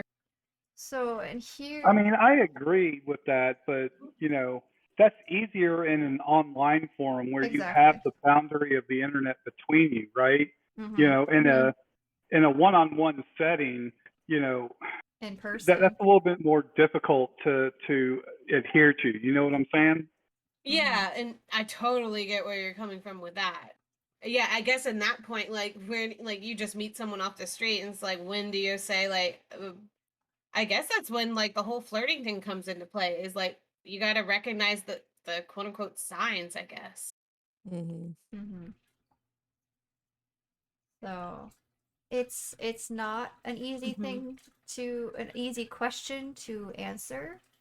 And hopefully one day it will be the answer is on the first day. And again, it'll hopefully one day just be a casual thing that'll be like, yep, okay, asexual, got it, and then move on. Yeah, I hope so too, right? But the reality Until then, is, oh, I'm sorry, I'm talking over no, you're somebody. fine, go for it. I mean, I agree. Until that day happens, I would say, my general advice would be personal responsibility is up to the person, and do the best you can. You go because you never know, right? Um, I think trying to give some blanket advice there is problematic, at least from my perspective. I would agree. Yeah, because some people will take absolute offense if, like, the first thing you say to them when they start like, oh, I'm ace, I'm not interested, and they'll be like, who says I was interested in that? And then then you just like lost a possible good new friend. Right. Just you're Right. like, when do you say something and not offend someone? Right. And there's that aspect. There's the aspect of, if I tell them, will they, will it become violent? Because it definitely can against ace people. And how do you then navigate a dating space? Thank you, Windows Defender. How do you then navigate the dating arena and try to be open about yourself, but also know that not everyone is going to receive it in a way where you will be safe? And how do you now navigate that area? Yeah, I mean, that's such a tricky topic. Yeah, sorry. I'm gonna be quiet because I'm just No, gonna repeat what I said before. you're fine. I just I really want us to get to the point where we get to a place where you can just here's what I'm expecting, here's what you're expecting, and without any consequence. Until then, like you said, there's so many different pitfalls to navigate, and from my experience, like I've said in the chat, flirting just goes right over my head unless you're just beating me with a dildo or a vagina, whatever compatible thing. I'm not going to get it, and it's really hard for me to even recently trying to figure out what point at which to all right, well, it seems that you're crossing from friendship into this area, so I Mhm. should just let you know that what the boundaries are, but as someone else mentioned, if you do it too early, you lose a potential friend who Mhm. wasn't even interested in that to begin with. And, from my position, it's just really hard to know what that distinction is. Mhm. And And sorry, I'm going to stop. I you're think everyone gets what I'm saying. No. you're No, fine. you're, I And think it's very what informative. we're bringing up is that the conversation needs to immediately like starting off like when you meet someone being like, hey, like I'm just looking, like just basically be like, hey, I'm looking for a friend or I'm looking for mhm. maybe like normalizing that kind of conversation is this is why I'm starting to talk to you is like instead of like like hey and then just like continuing on with casual conversation be like hey I just here and I you looked interesting or I don't know I mean because even that is vague and Mhm. like it's just talking about intentions more Hmm. like right off the Mhm. bat. Yeah, Yeah. I think you summed it up well. Thank you. Communication is so important on all fronts. And With any relationship. No. exactly. And unfortunately, with the safety concerns, those aren't going away anytime soon, I don't feel, sadly. And trying to navigate those as well, it's just going to be hard. And I really wish there was a solution, like say always have a friend with you, but then everything that you could potentially do to try to keep yourself safe and still be open and honest can lead to other problems, and navigating that is just going to be hard for a while until everything else catches up with where we're at and there are new laws made to protect people and people who uphold those laws being more accepting of other people. Until those things happen, I'm not sure we're ever going to have an answer of when is it safe to bring it up. And I think that's why online platforms for meeting people have like exploded because you can just outright come out and say like, "Hey, this is me. I'm just introducing myself." I mean, if you walked into a coffee shop said it word, like everyone would look at you like you're weird. But that's essentially why online is so wonderful is because we can meet other people and we can state Hmm. our intentions immediately. And it's just that's what it is. And you can meet people that are similar because there's even Ace dating app itself. So it's more condensed. And a And you can lot be of safer. people, how, and the older Hopefully. you get, the dating scene changes anyways, because when you're younger, you try to navigate school or college or and stuff like that. But then then you're kind of in smaller spaces and stuff, so you're stuck with like work. But then you're okay, so where do I go? So then you try to find hobbies like-minded people like you. So with online, it's easier to expand your space. And from what I understand, of course, I don't have personal experience with this because I am not looking for a partner at this time. But from what I understand, even the more popular dating sites that everybody uses are now starting to include the ability to identify as an asexual person on the profile, Yep. which I think that's fabulous. I think is Yep. amazing. That is wonderful.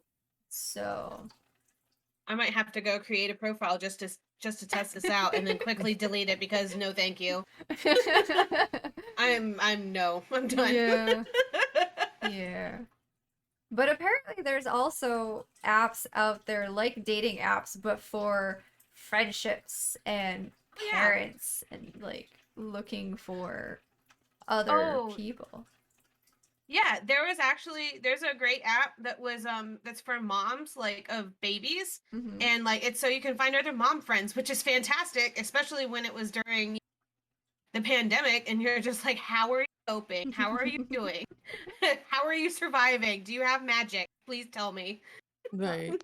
As Mhm. much as people rag on the internet as taking away from experiences in the quote unquote real world, I feel like in a lot of areas it is expanding our abilities to connect and find people, Yeah, you don't have to try to go to the club at night or something. which is Like, dangerous.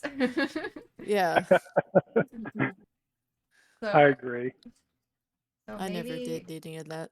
maybe the future in a lot of these areas that are difficult at the moment to navigate is in the internet. Internet is a two-edged sword, that's for sure. Hmm. Yeah, because you also have to be careful about who you talk to Right. and meet, and Mhm. that is a very big one that you should always have somebody else with you. But Or at least also, know, like, have all the. Oh, trust me, I have all the internet dating safety tips that you can Yeah, need. oh, exactly. If you have questions about safely dating on the internet, let me know, chat. And also remembering from time to time to unplug and go out and touch some grass. yep. Go to the library. Mm-hmm. Oh, Pano, if I could slap you right now. Hey, no. Or just Just a the tip. tips. Oh, Pano. I appreciate Yes, Pano, Pano. just the tips. Fine, just for you. No, wait, no. No, no. No, no, no, no. No, no, no. The gentle caressing. And Nope, I'm done. there's an aspect where that almost went over my head until you started making a big deal out of it. Hello, Bree. Welcome. Thank you for Hi, bonking Bree. Pano and sending him to horny jail. I I agree. appreciate. Where Pano and I will share a cell.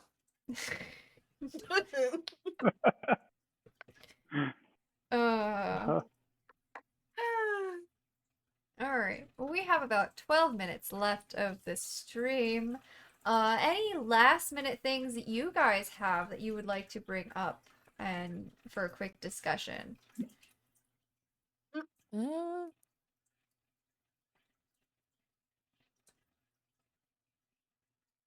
I've got nothing unless you want mm-mm. clarification on something.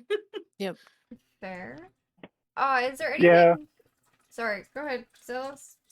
I know. I was about to say, yeah, I can't think of anything other than comedic, stupid stuff. So, Brie, I do appreciate that you've been here lurking for the 2 hours that you've been here, and I hope whatever you did catch, you did enjoy and you learned more. It is always nice to see you. I know that there's been Yes. a lot of times that I look for your name and don't see it and wonder if you are doing all right. So I am glad to see you here. I guess, Bug, was there anything in the discussions over the 3 days of them that we've had that you feel could use more clarification or that was confusing, or do you feel that we did an okay job explaining it, at least in your perspective? I mean, okay, so I'm gonna admit I was like hopping in and out on Sunday. I haven't had a Uh, teacher, no, single mom, so no I time. am I totally meant aware. to. You're totally I fine. meant to. I But knew. I still remember honestly the first time you did that. You wait, no, not this. You did another Ace stream. Yep, during Ace Awareness Yes. Day. Yes, and that one, that really was like when I was like truly like learning, and I was like sitting there focused and learning things. So I mean I'm still learning, and I'm sure questions will always come, but I have nothing that's like burning on the tip of my mind or anything. Well, funny that you. Okay, so since we don't have any of that going on, you did bring up your teaching thing, which just reminded me yet again. Please, would you share your experience now, with the knowledge that you have from the first podcast from, oh, I don't even remember when it was, but the Asexual Awareness Day, which I believe was the first annual Asexual Awareness Day. How that has now helped you as a teacher, because you shared this with When me and I wanted to cry because it made me so happy. Oh, about how, okay, so with my students on the first day, I always give them a student contact list or like a student information list. And I always put in like what pronouns do you prefer prefer. And I always put he, he, him, she, her, they, them, and then I put they, them / other. And I say, and it takes them to a special spot. And so what that spot is meant for is students who feel like or have not come out to their parents yet. And they want me to be extra super special or extra super careful, rather, around talking to their parents about it. They can tell me whatever preferred name they want, and I will use it in class. But I know specifically when I call parents that I need to use what they say and make sure that I'm very careful, make sure that they stay in a safe place. Mhm. So I mean, like, and my kids have been, I the first time I did this, I had a student who goes, no one's ever actually asked me this. Did it make I'm gonna be seen? And I'm like, that's the whole point. And I always make sure to follow those as much as I can, because I mean my Mhm. students are my babies as much as Bug Boy is my baby. But that just made me feel like I was just so happy that they felt validated and comfortable, because they came to me so much during the year to just talk to me about things, and I could give them different. Mhm. And if I remember That is correctly, adorable. you specifically even mentioned that you had 1 or 2 students who came to you to tell you that they were asexual, or you figured out that they were asexual from things going on based on what you had learned from the podcast. I'm trying to remember it exactly.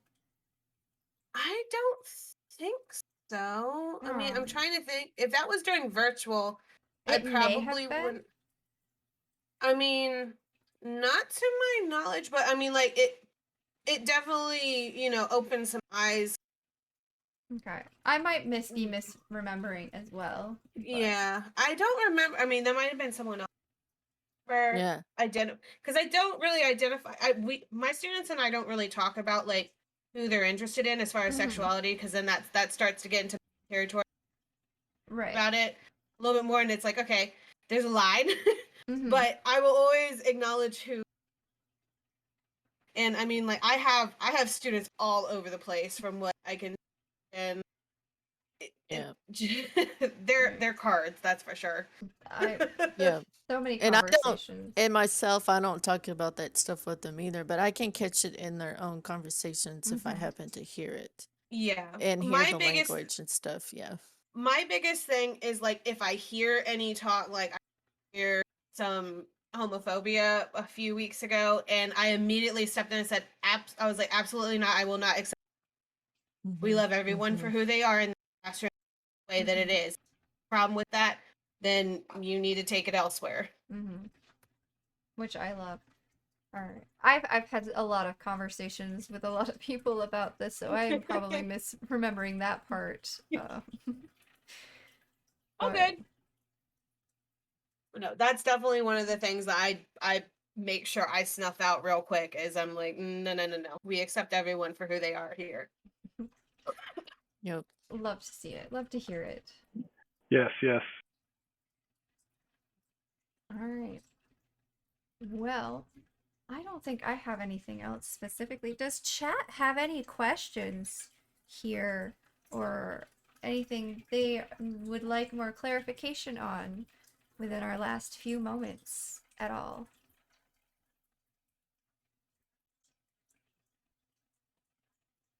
Wait for a stream delay. For typing. I did actually share with a couple of my students. I was like, guys, I'm gonna be talking in a podcast. Aww. I would love so while we wait for chat to let us know if they have any questions or anything, I know for a while I was considering starting my own blog to discuss my own asexual experience and the things that I've learned about asexuality over the very short number of years. And now I'm wondering, and recently I've been wondering if a podcast, like an actual podcast, on like Spotify or something, would be more my speed, because writing about myself is very hard. Mm-hmm. And I would love to be able to do podcasty things. And not even just about asexuality, because I love to learn about things. And I've thought about, even on this channel, having on certain international LGBTQ days or Black History Month, having people join me for a podcast or two to discuss their experiences would be so much fun. Mm-hmm. I would love to do that one day. One day. I don't know if it'd be here or on an actual podcast platform, but I would love to have that be a part of my content creation experience. So, You definitely have the knack for the podcasting. well, thank you. Agreed. I appreciate that. None of this is scripted, and I sometimes things get away from me and I forget things, but I try. But I do feel like this sort of thing works out a lot better in terms of conversations than trying to play a game and start a conversation. Mm-hmm. But I don't see anything popping up in chat, so hopefully this has been educational for people, entertaining to people as much as it can be. And if ever anyone has any questions at any point, I do not mind people coming into chat while we're playing games and asking the questions. I am happy to discuss further at any time about asexuality. And if there's something I do not know, I will tell you. And then I will probably go and Google it after stream. Educated Corey Alrighty, for the Google. win. I love learning new things. I love learning about new experiences. So I'm glad it was both for you, Pano, both educational and entertaining.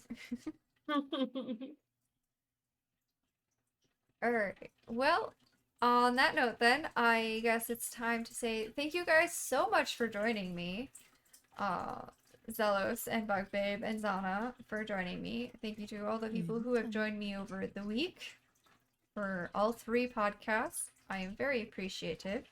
And also thank you to the people who showed interest, but unfortunately due to life were unable to join us. I still do appreciate your interest in joining us, even if unfortunately it did not work out. And hopefully in the future, you will be able to join me for future talks like this. And chat, always, thank you for being here and hanging out with us and being respectful and just listening to the things we had to say. Because sometimes that can be a rarity. Alright. So let us find who we're going to raid. We will raid somebody. And then also, at the end of this, we are doing a movie night in the Discord. It is going to be a horror type movie. Because I've had all week of family friendly Halloweeny movies and I need a little bit of a scare personally. So look forward to that. I will be hosting that. I am not in the right place for this. And if that is not your thing, that is totally fine. No judgment. And I think we're going to go and raid Lori, who was on our podcast on Sunday, who is streaming at this time. So, thank you, Zana, for posting our raid message, as always. Which, again, I'm going to remember to copy so I can properly paste that as I should. With raid message, right? What? Yeah, With no, raid without message. raid. One day I'll get the hang of this. I.e. okay. Make sure I spelled it right.